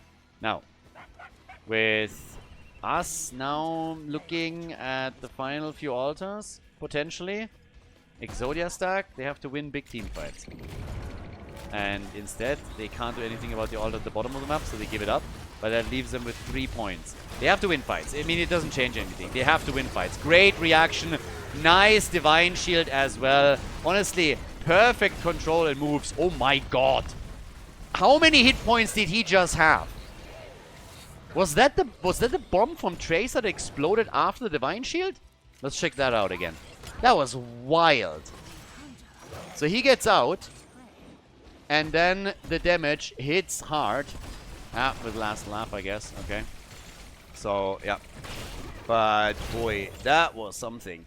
If Tracer would have been able, to follow him, that would have killed him here. So, yeah, with the level 20 talent, he still made it out, but that was still on razor's edge. Now they're going for him again. They want to remove that sadism. They want to remove the sadism here. Now, Malfurion gets scorched and killed. Yep, that could... Oh, but the counter kill. Nice. Maybe Exodia stack still has a chance. Yeah, they're trading kills right now. They're trading kills at this point. Dino, if he makes it out, and he just doesn't. Benny is on the run. Falstad is sitting up at the top here. Is trying to get out. Might even escape with the wind tunnel, but it doesn't look like this is going to happen. There's altars coming up now. He gets the kill at least on Alarak. Sadism is reset, but this is obviously game. I mean, at this point, all you need to do is channel a single altar. Nobody's going to be back in time. The only one here is Jojo, and Benny, as you can see here, has already given up on this and has decided, yeah, this is just not going to happen. So 60,000 damage. This is a point on the board for Team Rip, everybody.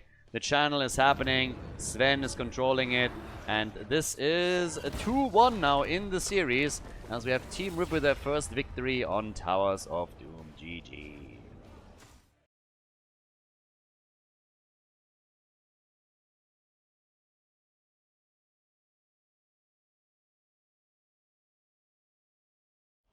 Game number 4, finally a point on the board for Team Rip, and they are trying to force that 5th map.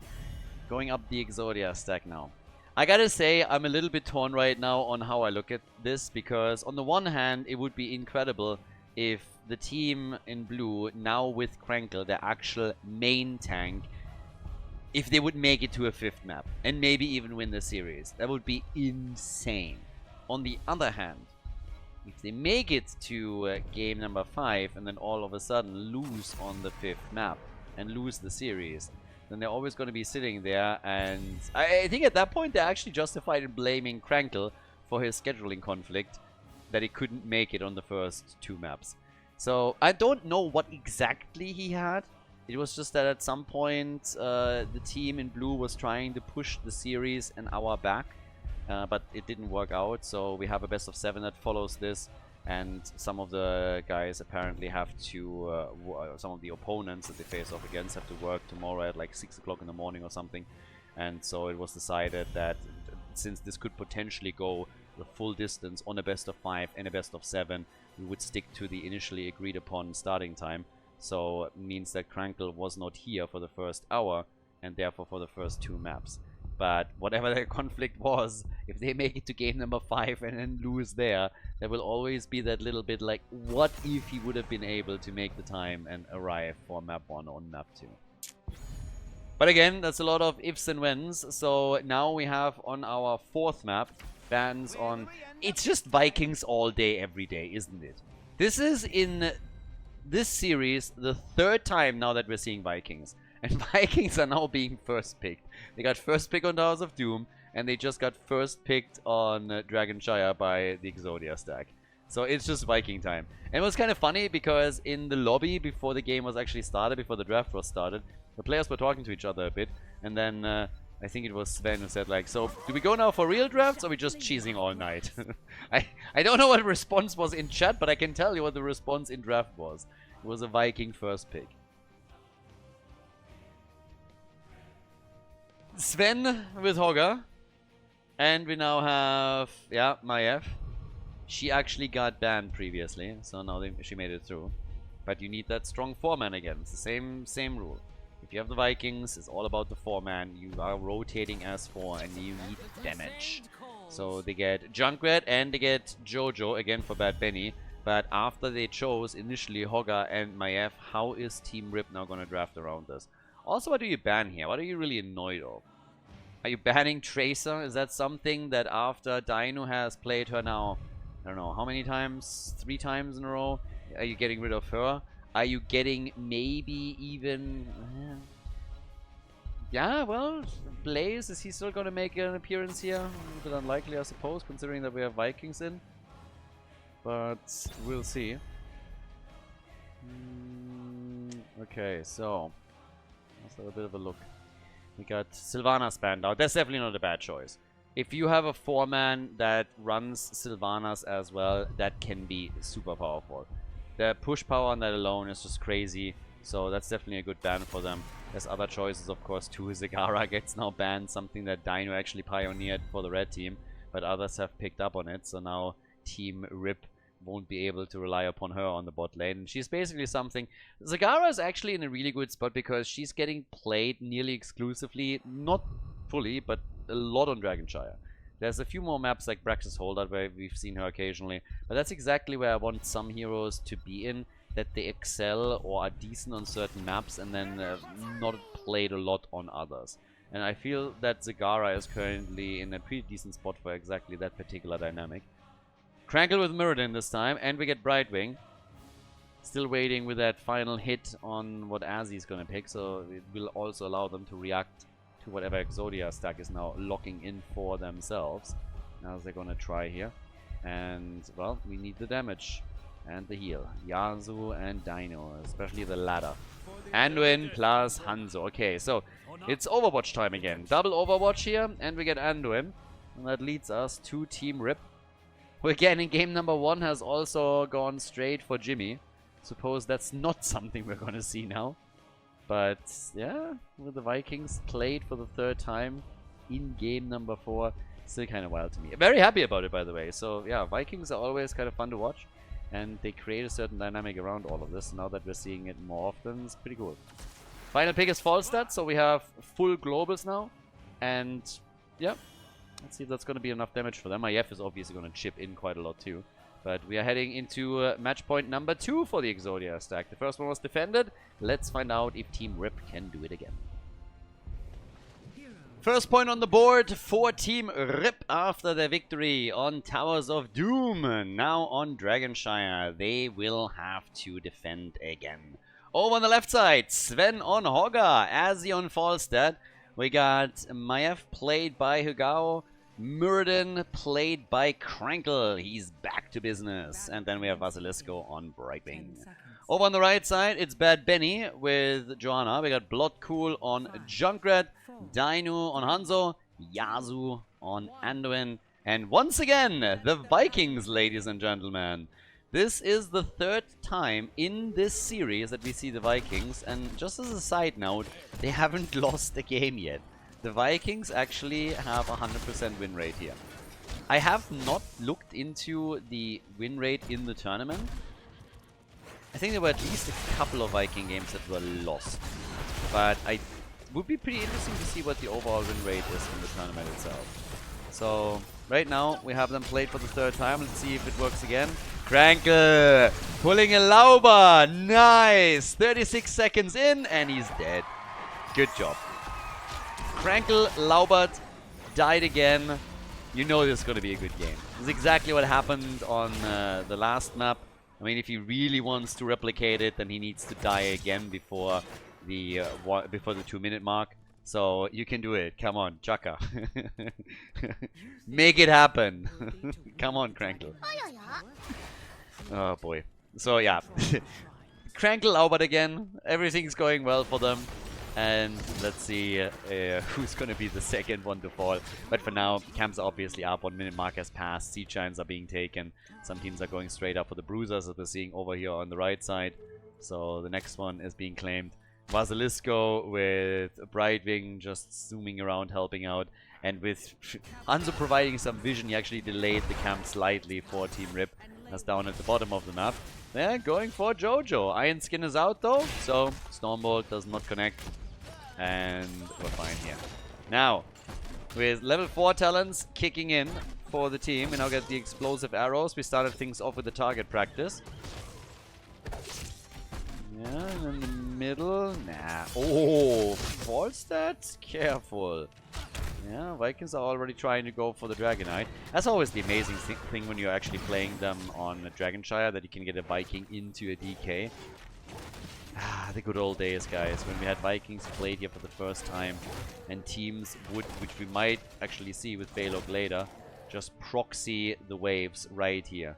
You had a Viking sitting right there, and just proxying the waves a little bit to create more pressure onto the towers, which obviously at the time was even more powerful because you had tower ammunition, and you could drain with your minions the tower ammunition quickly by just making that little Viking play, and that would give you more and more control over that specific lane and really help you out there.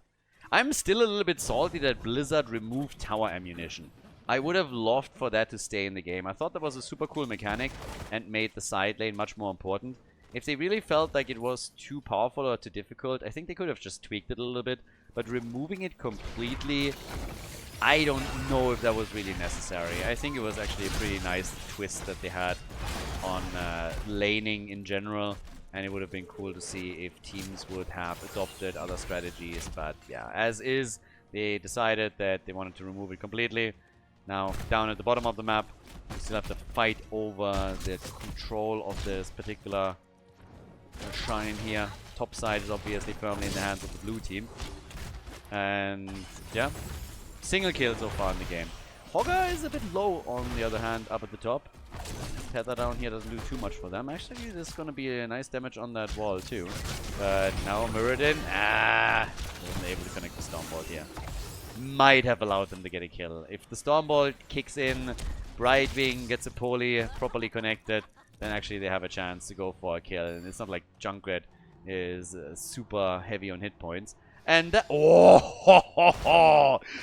Hogger, the savior. Hogger Jesus at the top. That was frame perfect, essentially. Half a second later, and this is Dragonite number 1 for the Exodia stack. But they were able to grab it.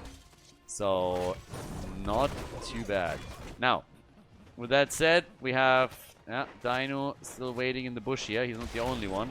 It's that Stormbolt in a second, I guess. Yep, there it is. And a few Skullcracker mini stuns also coming in. Now, in the meantime, we're having Vikings still trying to annoy the hell out of Hogger and reclaim the top side shrine. And I mean, again, you're playing Vikings here. So if you're playing Vikings, control over the shrines is always expected to be at least partially in your hands.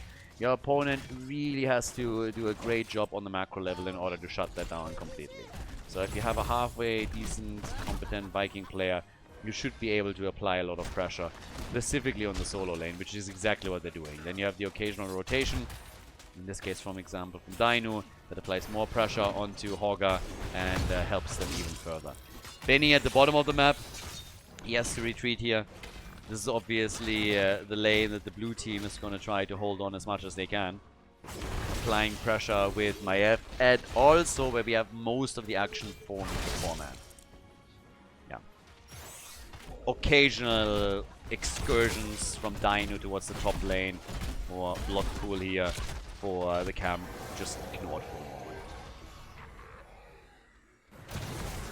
Well, Vikings are slowly starting to fall a bit at the top, and we have our first ults in. Actually for both teams now. Nothing that comes as a shock so far, no really big surprises. Oh, he jumped into the arrow. That was interesting. I thought that arrow was already past him and Murden died. So does Hanzo on the other hand. Polster was able to take Hanzo out, but this is still an opportunity maybe to get a Dragonite. Vikings with their own ult as they're trying to apply some pressure in the middle. But let's have another look at that arrow. I thought Murden was already past it. So, yeah, should be down at the bottom of the map in just a second. And that's where the arrow comes in, and he jumped into it! The arrow was already passed, and he just jumped into it straight away. And then dies, of course, a moment later. So, yeah, that one got wild. Blue team locks in the camp, but they lose the Dragonite as all of this played out. So, yep, the camp at the bottom of the map has been taken, but with all the control that the red team still had over the shrines, it cost them the Dragonite. So, that's a trade in favor of the Exodia stack. Even if you just use the Dragon's Breath, you're gonna get value out of it. And the camp is already defended. Like, the camp was burned down super quickly. As you can see here, Dragonite is just continuing to take like the wall down and get the Dragon's Breath in. It's not really too heavily committed, and as I say, it gets baited into a kick that doesn't come through. Side, that's a kill. Sven goes down. Bye-bye, Hogger. Hogger's gone. And we say bye-bye. We got 20,000 damage now for Hanzo. 20,000 for the Vikings too. Actually, at this point, were top damage for just a second on the red team side, which is kind of funny in and of itself. The disc misses, but we have for the blue team also 22,000 damage, top damage actually in the game for Hogger. So, yeah. Hogger has been doing decent work. Tether against Jojo, but Benny's still totally fine again. His Iron Skin cooldown management is fantastic, and he has been caught very, very rarely with his pants down here. So most of the time the cooldown is available, so that if he is in trouble, he can just simply use that to get quickly out of harm's way. 13 talents locks in for both teams. Anduin, of course, still waiting for level 16 so that he can get his full value out of his trade with the double charge. Viking still running around. Slingshot Boy is doing whatever he can. They need some talents where he can just absolutely upgrade the slingshot. Like some atomic slingshot thing, some insane construction like you find them on YouTube, for example, and then does massive damage. They should have more build variety for the Vikings, just fully speccing into every single Viking with actual mad value where you can boost one of them into oblivion. That would be amazing. Riptire gusted, disc on Anduin though. And getting a quick arrow also onto Maiev, so that's still fine here. Anduin with one pull-out move after another. But for now, 3 kills to 1. And this is not really a kill-heavy game. They've been dancing around each other the entire time here. There's obviously a lot on the line. Exodia stack, well, on the one hand, they're in a position where they have the 2-1 lead, but they already lost one of their match points. And now they want to make sure that they're not losing another opportunity, because nobody on the red team wants to go to game number 5 right now. Absolutely no one. This is like this one scenario that you're trying to avoid as best as you can. Whereas for the blue team, if they make a misstep, then it's the end of the line for them in this tournament. They have to win this year, or they're going to be 3rd place, which is still nice. Still a good chunk of prize money, of course. We have more than 3,000 euros of prize money in total here. But you want to go to that grand final. And Team Rip is still looking good. They have the same amount of experience as the opponent. Nobody has lost a fort yet. We're 10 minutes into the game. And it's completely open. Maiev with 24,000 damage on her own. Trying to go for the Vikings again. And Olaf is just a little bit too chunky. He's a big boy. Don't kill him that easily. Right wing interrupting. And they're retaking at the top now. It's a little dance around the shrines. Krankle jumping out, not risking anything here either. But you can really tell how they're just cautious the entire time. Caution is the name of the game here. Small little plays and flanks, setting a bit of a bush trap too. 16 talents, just a tiny bit earlier for the Exodia stack, who now of course have Large and in charge and also the Glyph of Faith. Big ones. Dino is still trying to complete his level 1 quest, by the way. There's one stack away from making that happen. And we have on 16 the piercing arrows for him, with now Team Rip also catching up on Talons. So, with the camp taken, they're still fighting over the shrine here. And there's a light bomb, Gust, but Krankle, he's able to get his avatar out. And they are holding that spot long enough for the Dragonite to be claimed in the middle. Maiev was able to take it. Murden did not fall, did not die, made it through this. And now they have an 11-minute Dragonite that can finally start to do some serious damage here. So the wall will fall 100%. Falstad is dealing with the camp that was claimed by the Exodia stack in second before. They're pushing the bot lane a bit, and Hogga is applying pressure up at the top, so they're splitting all of the aggression on 3 different lanes. But they are also losing a lot of hit points on that Dragonite quickly, so it's all about the Dragon Sprat here. Gets another punt out, but it's all about baiting them into the range of those towers. They have a couple of hits at least with the axe, and that's going to be the hit points halfway gone. Hanzo dying at the top, on the other hand, that's another setback for the Exodia stack, because now it's 3 kills against 3, and of course they have to suffer a numbers disadvantage for another 35 seconds, which will allow Team Rip to apply more pressure on structures, and that's what it's about at the end of the day. They're going for Olaf, they're getting a kill here too, so it helps them with a bit of experience, but more importantly, it helps them attacking the top lane fort, and they would love to be the first team to take some forts out here. Even Arik is getting attacked, but they're forcing Merlin to jump back out. This is still good damage. This is still really good damage here. Falstad at the bot lane has also done some decent work shielding the siege giants. Next camp is about to be taken. And we're, I mean, still more or less even in experience. So, not too bad. Vikings with 35,000 damage. I mean, there was a lot going on at the top lane before I died. Oh, the arrow! Boy, oh boy. That arrow missed hard. Now they're going for well, they're going for Hanzo again. Anduin with the save. Benny also trying to flank in. Falstad still down at the bottom of the map, but whew, that was some fireworks. Check that arrow out again, by the way. So right there, look at Hogga and his move, and then where the arrow just comes through the middle. Like right there. Boah. That could have been a hit. And that would have hurt a lot. So Dino barely misses it. And that one is still flying. Falstad now is actually levering his global abilities also quite nicely. So they are able to get tons of damage in on these side lane forts. They've done it at the top lane, they're doing it at the bottom of the map. Keep in mind, the middle has also lost hit points previously when the Dragonite was claimed by Team Rip. And if you look at the minimap and just like the general flow of the game, it's now the blue team that is making the moves here. Blue team has started to take the initiative on essentially all of the plays. And that is making a big difference. So, down at the bottom of the map, we now have Azzy just sitting at the side, slowly doing his thing here. And we'll see if they can, now that they're engaging at the bot lane, make the move here. Right now, they're trying. They're coming in, doing their best to get another kill.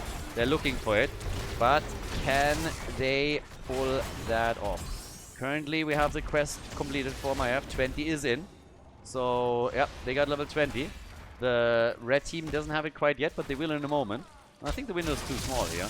Murden with Rewind, as already expected.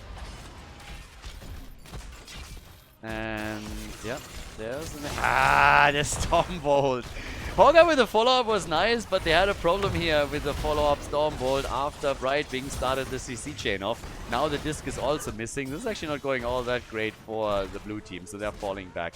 They are getting Brightwing, Falstad value at the top. I apologize. I called Falstad Brightwing. I should really apologize here. He is a majestic griffin, so I would never do that. Not a shitty little fruit fly fairy dragon thingy that needs to be squashed and eliminated. So yeah, my bad, my bad. So, 20 is in on both sides, again, as I already said, so we now have Bullseye in, but this is where the party really, really continues. Now the opportunity to fight at full strength and maybe get a late game Dragonite that can absolutely wreck things. I mean, we're 16 minutes in, not that late game on the DK yet, but if you look at the minimap, then it's really just the blue team that is currently getting ahead. They're doing more and more damage on those forts. They have actually eliminated the one at the top. And they're working towards the next Dragonite, but the Vikings are taking control at the top again. Vikings, on the other hand, have not been as impactful as in previous games so far. Again, they've been played a lot in this series. This is the third time that we're seeing Vikings, and up to now, they have won every single game. Hogger, top damage in the game. Vikings getting a little bit farmed here by him. Attacked in the middle. And yeah, down here, they're trying to take control again. If the red team claims it and gets a Dragonite, he might just have a shot. Short distance arrow, and the light bomb, shutting down the potential follow-up. So, yeah, nothing happening here. Falstad flying in, looking for the gust, getting it on Bad Benny. Sven is getting peppered by grenades then again. And the fight is not over. Yeah, turning on Azzy, and Falstad makes it out, but Junkrat is gone. And that's not the only one. Junkrat and Anduin are both being eliminated as the heroes are jumping into the back line.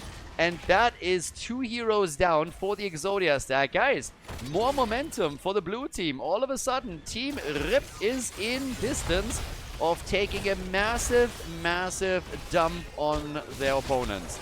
They can get a huge Dragonite now and take a few structures out even before the DK even makes it here. They're already going for Dino, and that's a kill. Dino is gone. They're forcing the fight past the structures. They take out Jojo, and Eric is the only survivor over here. That was massive. Absolutely massive. At this point, a Dragonite is basically guaranteed. They can take the fort in the middle of the map down as well. So they are absolutely crushing right now. Azzy is having control over the top lane. Damage output has now heavily skyrocketed in favor of the blue team. 57,000 for Hogger, 55,000 for Hanzo, and there's the 18-minute Dragonite for Team Rip. It's got a little bit of a flyby, walk-by in the mid lane. They're going to take that out and move down to the bottom of the map. At least that would be the general assumption, but no, it's the mid lane that they're attacking. Traditionally, you go for the there we go. Okay, transition down to the bottom of the map as expected. Bot lane has the most camps. You can set up a triple camp push if you time all of them. Usually the one that gets attacked, and that's the one that they're aiming for. Red team is back. They're back with all the defenders. Now's the chance to go for the 5v5 defense, but there's a camp and a Dragonite down here, and this keep is taking damage. So the camp is slowly being taken out, but I don't think they can get that keep. Even with the Dragonite value, it's not happening yet. Yeah, I mean, they got the forts out, so now there's catapult pressure. And we're nearly 20 minutes in. These catapults, they are hitting. 50 stacks, by the way, for the Viking Horde. So, yeah, that is a lot. So the regeneration, we now have 25 for the Vikings. That's a lot of survivability that you have with them. So, quite a lot they can do here. But, then again, we're now looking at a bit of a defense at the top. Now we have also the next camp claimed here by Benny and his boys. They've started to stabilize again. I mean, they're still playing defense, but they are now getting their own camps. Slowly getting there. Now, on top of that, we have Topside still making the moves with Krankle and his team setting the Bruiser camp towards the top lane. The two of them will crash there, and with Balog being used, they should be able to get the upper hand on this one. But it comes down to who takes the next hero apart. 74 stacks for Falstad. Vikings are getting, by the way, more and more stacks now also on her baseline. So on their baseline. So they are in a spot where they will have a lot of survivability throughout all of this. But Falstad follows this up, takes Balog down regardless, doesn't give him a chance to get back into this. Eric also just moving around with the team for now. Yeah. Arrow, hello. They're trying to go for Muradin. Lots of stuns, but he's fine.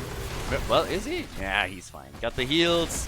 Had his avatar out as well. And so, yeah, he survived through all of that. I mean, once again, Exodia Stack unleashed. Arrow from Hanzo, everything they had was thrown against him. But he made it. This at the Bridge of Death needs to be stopped. And the catapult is the first thing that need to take out, which is exactly what they're trying to do here. Because that thing hits hard. In the middle of the map, though, they try to go for Balog. Look how quickly that guy is getting his hit point back right now. I mean, obviously with the ult even faster, but still. That is quite the regeneration they got there. Holger moves in. Oh, Muradin for just a second. I mean, he still looks a bit low. He used his rewind already. Disc comes out and connects with Jojo. And Balog is still defending the top lane, and Olaf made it out of that fight. Once again, I was about to say unharmed, which is definitely not the case. He was harmed, and he was harmed a lot. But he made it, he didn't die. So yeah, that was a big one there. We're now 22 minutes in. Again, Dragonites are hitting hard. 70,000 damage for Hanzo. Maiev, 68,000. Falstad, 54,000. And Holger at 60k. So yeah, they got a ton here. Falstad, by the way, rocking obviously a lot of the side lane control with this global is now at more than 200,000 siege damage. So really, really bringing the numbers in here. Brightwing with 100,000 heal on top of that. And still this Johanna trap that Benny has been trying to set up every now and then. If anybody would fall for that, he would be happy to tee a kill up for the rest of the team to move in here. There's already the Stormbolt. Benny is going to be fine. I don't think they're going to go for Muradin, but actually has to use Avatar here. Nice. That was actually a nice bait on the ult. So they were aggressive and they obviously attacked him previously quite a lot. So in this case, he has to Avatar up again, which puts them now into a bit of a weird spot if the next fight breaks out soon. Blood Cool is dealing with the camp at the bottom of the map. Keeps are still all in play for the red team. One objective is all that he needs at this point also to turn it around for the Exodia stack. Keep in mind that we are now 23 minutes in. Olaf keeps dying on the other hand. Yeah, Olaf is going down a lot. Now, bot lane. Yep, this one's going to easily be taken out. Over here in the middle, it's still just Viking hunting time and time again. And Muradin is the one that has to pay at the front. I mean, he's getting attacked non-stop. They've been trying to unleash CC comms against him. Just completely stunlock him. And make that a thing so that they can take the tank out. But that didn't work. Okay.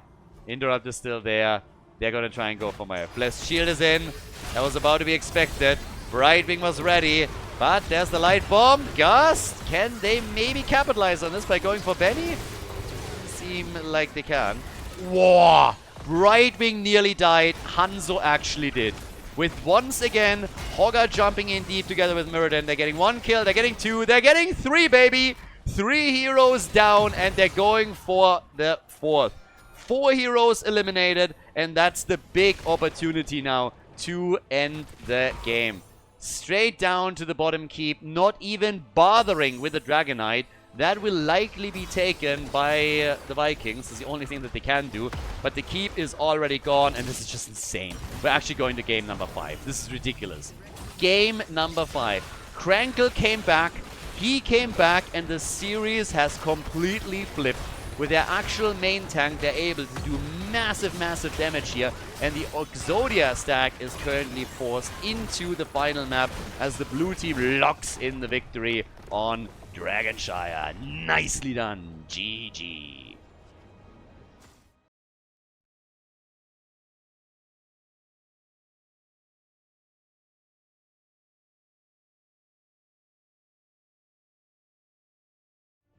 Final map. Game number 5, everybody. We're going to Infernal Shrines. Team RIP has won 2 in a row now. So, yeah, I'm a little bit torn on all of this, I have to admit. I don't know what's going to happen here, which team wins it. But I actually mentioned this on the Twitch chat as well, for the people that are currently watching on YouTube. If the Exodia stack wins it now, it feels that it's a little bit undeserved. I'm not sure, there might be some haters out there that don't like me saying this, but let's be honest. The second they had their full team present with their actual main tank, they won every single map, or 2 out of the 2 that were so far played. So this puts a little bit of a weird flavor on all of this now.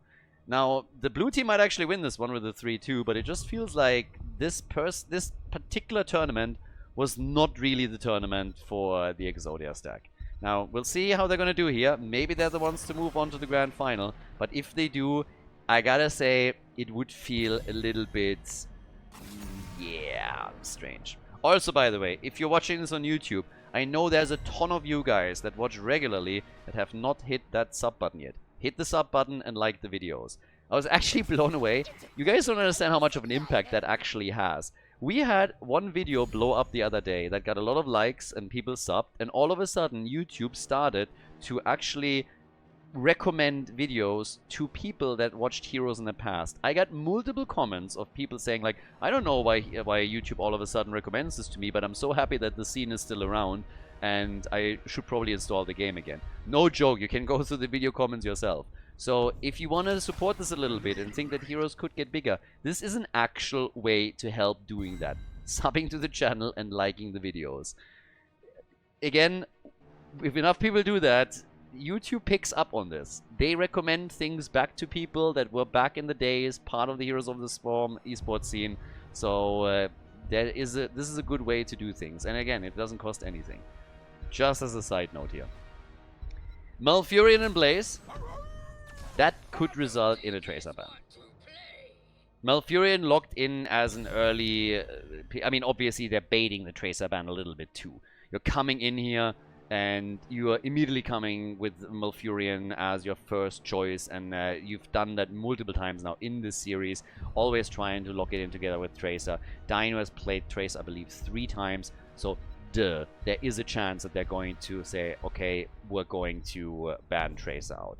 But that's something that the Exodia stack knows as well, with the priority that they gave the hero, and they obviously didn't go for Malfurion Tracer first rotation. They picked Blaze for Bloodcool instead, but now Team Rip has to make a choice here. What do they want to get rid of? They themselves went for Junkrat together with Stitches, so you have again the trap that you can set up when Stitches gets a hook and a Gorge connect, and we have Hogger for them. I suppose that the Vikings are not going to be played here. Last map was the first time in the series that the Vikings actually lost, and here's the Medivh ban. I actually like that.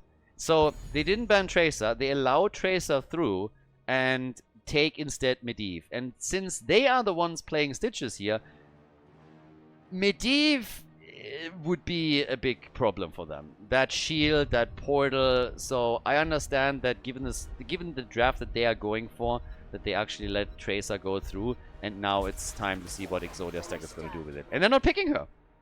They're not picking her. They're going for Vala.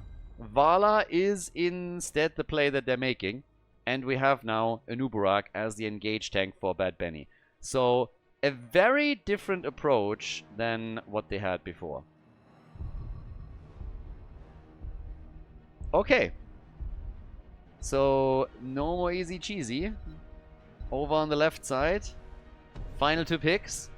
Uther and Alarak again. Alarak did amazing for them on Towers of Doom. Uther with a stun. The entire composition that they're running here, I mean, does it remind you of something? Towers of Doom says hello. So yeah, very reminiscent of what we've seen before. Team Rip is like, alright boys, let's go. We're gonna try this again here. And then you have over on the right side, the final pick, the final choice for the Exodia stack in game number 5, and it's Imperius. Triple frontline Vala with Malfurion. The final map in the loser bracket final between Team Rip and Team Exodia stack. The loser takes 3rd place in the tournament. The winner moves on to the grand final. Let's go. The final map. We are on Infernal Shrines.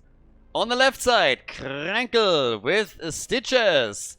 Same hero he played on Towers of Doom. They play the exact same comp, essentially. We have Hungry for More on level 1. We get Uther, played by Vasilisco. Sven on Hogger. Azzy on Junkrat. And Higao is playing Alarak. Different build for him this time, though. Went for the extended lightning as his level 1 choice. He absolutely brutalized the opponent's team the last time that he played Alarak, so we'll see if he can do that again. The Exodia stack, they lost 2 games in a row now. Ever since Krankle came in, they couldn't win anymore. We have Hazorps on Imperius, Dino on Vala, Bloodcool on Blaze, Yazu on Malfurion, and Bad Benny on Nubarak. And of course, for Vala, we get stacks. So a lot of stack talents actually in this game. And they reduced the best of 5 series to a best of 1 essentially. So yeah, that's what we're getting here. Benny, again, just checking around. Needs to be a little bit cautious, but still. Top side, Sven already getting some value for the team. And the red team has been aggressive in the last few games. So immediately we have some beetles spawned as they're trying to ensure that they can get some damage in on the force. They're just rotating between the lanes right now. They got Blaze at the top, and then they're using the rotation between the mid and the bot lane to apply some pressure. And already some damage here against Bad Benny as Higao is going for some Alarak combos. His coordination with Stitches in the Towers of Doom game was pretty incredible actually. So we'll see what exactly they are going to be able to do here. For example, if that hook into an Alarak combo is happening again, if they can do a few of those things, that would be amazing. So we'll see if that plays out, especially with stuns also then coming from Uther and the trap that we can get from Junkrat. Once level 13 is hit as usual, Stitches is going to be even stronger and it's going to be pretty powerful here. But the way that they actually played against the red team also made it difficult for Vala to get stacks. You might have noticed that they didn't go for that 5 versus 5 fight in the middle. They also didn't meet them in the middle of the lane, but they rotated around them. And that made it difficult for Vala to get any stacks. We're now 2 minutes in, and Vala got 2 stacks. It's basically nothing. Now, this will change. We will see some shrine fights. We'll see a lot more there. But this is something to really pay some attention to. And also, Alarak is now starting to stack with his level 4 talent that he just locked in. But obviously, Vala has to get a few stacks together. Even if you don't... I mean, if you don't get a lot of stacks, but you don't die and you get Manticore, this is still an enormous amount of damage against the opponent's front line. And we have a triple front line now, or triple melee on both sides. So, yeah, with Hogger, with Stitches, and with Alarak, you're going to have a lot of targets there as the game continues. And even if on 16 you're not having a lot, but you at least get the extra damage through Manticore, plus your attack speed through the Gambit talent, then you're still in a pretty awesome spot there.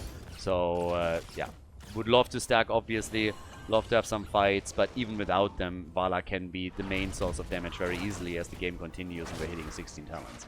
Now, this is all jumping ahead. We have the first shrine now up at the top, and they're already getting the first few shrine minions. Alarak not here yet. Has 2 stacks onto his level 4. Not really a lot of status more than anything. There's the first stun, but Nubarak's follow-up was actually stunned out for a second. Oh, a nice dodge from Krankle. Problem is that Vala follows up on everything that Imperius does here, and then all of a sudden it leads to a kill against Krankle. Now, let's be honest here. This would be a bad omen if Krankle doesn't die first. I personally am already a little bit concerned that he didn't die within the first minute. But if the last 2 games have been any indicator here, then Krankle being first blood is actually a good thing. That's actually a very, very good thing. So, from their perspective, they're like, alright boys, we've done it. We killed him, now we can play. They're losing the first objective though. That one is definitely gone. So yeah, no chance of actually doing that. Down here, Benny against Sven right now. But we also see Exodia stack delaying the first Punisher a little bit. And, well, at this point, Azzy still laying a couple of traps here. Uther looking for the next stun. And Alarak looking for stacks. Alarak is going to try and stack it up. Late game is what they're really looking for here. Now, a couple of hooks already came out. Alarak is already top damage in the game, by the way, just with a few stacks and stuff that he was already getting. So, Frozen Punisher makes, of course, all of this so much more difficult. There's the combo. Nice! Really cool moves from Alarak already, but they're moving in for Junkrat. This could be another kill. The heal from Uther is ready, but that also means that Krankle doesn't get one, and he dies once more. That is the second kill against Stitches. That Punisher really is having a party here, and massive amount of value now for the Exodia stack at the top fort. This one is gone. First objective, and the fort has fallen. That is not good. Not even a little bit. They're in a really bad spot right now. This is, yeah, this is a problem. And a big one at that. So, can Alarak, for example, do something here as this continues? He's still looking good on damage. Wants to have, of course, a lot more stacks on his level 4, but so far things are going fairly okay for Go. They are falling behind in experience now, though. Passive experience obviously increasing since the structures are being destroyed. Then you've also started to fall behind on kills. So camps are now being fought over. But with level 10 abilities ready, the only one they're missing is Malfurion. Tranquility, or him trying to go for the Twilight Dream here. And Tranquility it is. So going for the full-on heals at this point. And on top of that, we're now looking also at 10 stacks for Alarak. Again, I'm going to keep my eye on Alarak because he's going to be the one that can do the most as all of this continues. So we have currently Gorge in, Shockwave from Hogger, and Alarak has gone for the Counter-Strike. Alright. So the blue team is a little behind. Good for the Exodia stack. After losing 2 games in a row, they want to now turn this and make it to the grand final. Not a lot of stacks on Vala, that hasn't changed. Even the last fight over the top objective has only resulted in her being able to get an additional 14. So she's sitting at 16 in total now. Hooks are not that impressive yet. Cranklin might need another couple of warm-up hooks like he needed on Towers of Doom. But his level 13 talent is of course going to make this a lot better for him. Now, top right. That's where we still have the next camp about to be taken. Over on the top left. Yep, there's the next move made straight up for the camp. So both of the teams are getting their Shaman camps. Trying to set them up on the top lane as we have the first objective coming through the middle. And down at the bottom of the map now, still Bad Benny just slowly doing his thing here. Soaking some experience up. Everybody is playing the safe. Well, not everybody. Somebody stole a camp. If they can save him right now, that would be massive. So they're trying to get away here. Alarak with the Counter-Strike. The helping hand in the Divine Shield. There's the Shockwave. The red team massively trying to go for it now. Malfurion got gorged up though. This is big. This is a huge fight. Who is going to take the victory here? Alarak with stack after stack, but he's about to die. Alarak goes down. They took both of the camps though, and they are pressuring the top lane currently. So Vala is able to get herself a kill, and the timing is a little bit awkward because the shrine is now active in 2 more seconds. Alarak will be back in 10. He didn't have a lot of sadism to speak of, so that's not really that big of a deal. The level 13 talent is more of a problem, but being able to steal that camp away is actually pretty sick. That is kind of fun. That is really, really sweet that he was able to pull that off. But yeah, they need more. And they get a kill. They get a kill at the bottom of the map with Hogger against Imperius. So they were simply going for some counter pressure themselves. And, well, that is the bottom. They could actually take that bottom fort out. They don't know if a rotation is coming or not. You know, camp here could still be claimed too. Both teams now on level 13 talents, which means Stitches has his hook range extended. So they take the camp. Punisher is already on the fort. This could be a second structure that's being lost here. Trying to get something. Hogger stunned out again. Back on cooldown. Divine Shield. And yep, there it is. Straight on Alarak. They're trying to get the Malfurion kill at least. Malfurion low. And he goes down. But that's the same for Stitches, Hogger, and Alarak. The entire front line has now been eliminated. And Uther is going to die as well. Vala still not ready for her first quest reward, but guys, this doesn't really change too much. She is still crushing it, and now we're looking at 7 kills to 2. Exodia stack is about to hit level 15. They're more than a level ahead, and they destroyed the second fort of the game, and they're now going straight in for the keep, and they will be able to take this one down as well. Structurally, there's a chasm between the two teams now. Massive advantage for the red team. The Exodia stack is running the show. Stitches is getting more stacks on his level 1, or at least trying to, but he's not really there yet. Alarak is being kind of stopped with his stacking progress, so that's a problem. And they have to do something to catch up here. There's a lot of experience at the top lane that they can still get, so that's good news, I suppose, for them. But it's still tough. I mean, right now, I don't know. We'll see what they can actually do as this continues, but yeah. 16 talents are now ready. The next objective is something... maybe they can get level 16 in time? Because if not, they will likely have to give this up. But the problem is also that we now have Epicenter for Nubarak, we have Manticore for Vala. That's just too many good talents that kick in on level 16 that make the red team an even bigger powerhouse. And the fights have just not gone well. With a good hook, that can change. I mean, you land one good hook right now and get a Gorge and an isolation kill, and that is your ticket back into the game. But the next objective, for example, they gotta go for it. It's a little bit... I'm a bit torn on this. I mean, again, the camp steal was nice. It's just that the red team was able to get that one kill of it. And that most likely just turned the momentum.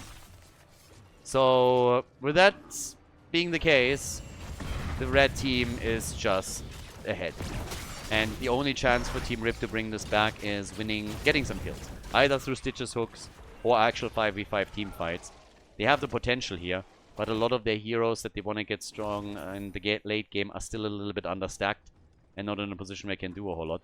I mean, look for example at the Sadism on Alarak. He just died recently, he's now at 80. He has 14 stacks on his level 4. Not really a ton. Getting the Lightning Barrage here is nice.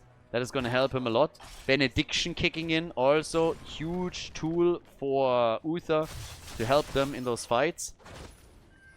And they are getting some value at the bottom of the map and might even get the entire fort here. Just not. Just barely not. And Alarak is straight back to stacking, as Hogga has to deal with the Nubarak at the top. We have playtime now, of course, too, and the Shrine is activating in 25. So this is going to be a big one. This will be a big... I mean, again, this will be a really, really big one to try and take this one out. And if the red team gets this one, not only will this eliminate the bottom fort, but I think it will really push them so far to level 20 that there's absolutely no way for Team Rip outside of a Stitches hook kill to get back to this. So, yeah, they gotta get Hogga down here. They definitely do. They gotta get Hogga down here right away. I mean, there's already quite the lead. The hook misses. Nubarak is coming in. Tries to get the stun. Yeah, Stitches is fine. Hogga arrives. So now they gotta get that party started. They're already behind on Shrine minions. Alarak is still hiding a bit. He wants a combo. He wants to unleash that. Hogga with a spin. So they're starting to catch up. There's the stun. Uther has the Divine Shield himself. They could go maybe even for Blaze here. Combo against Imperius. Hogga still spinning. Looking to win. Spins it out. Big Riptire. 30 to 30. They're super close. But Sven gets stun locked hard and dies. Hogga is gone. Massive stun lock against him. And this is Team Rip again defeated on the objective. This is going to be the third Punisher in a row now for the Exodia stack. 3 in a row. Exodia stack, they picked all of them up. They have the fort at the bot lane at their mercy. 21 stacks now for Alarak, 90 Sadism. Yeah, doesn't look like it's going to be enough. And the thing that's the big problem is not even losing the fort here. They might even be able to save the keep. The problem is the 20 talent and the gap to Team Rip. That's the problem. Benny makes it into the bunker. Insane. And Junkrat dies. These guys have no luck. Game number 5. Again, 2 games were played by Team Rip without their full team. They had to use a sub player. Once they lost 2 games, once that Crankle was back, their main tank, they won 2 in a row, but now they're losing the series on the 5th map. Yep, there we go. Exodia stack, they lock in the victory. There it is, the 3-2 win. Team Rip takes 3rd place in the tournament, and the Exodia stack advances to the grand final. Nicely done. Congratulations to the Exodia stack. Fantastic tournament by Team Rip, but at the end of the day, it wasn't enough here in the losers bracket final. GG.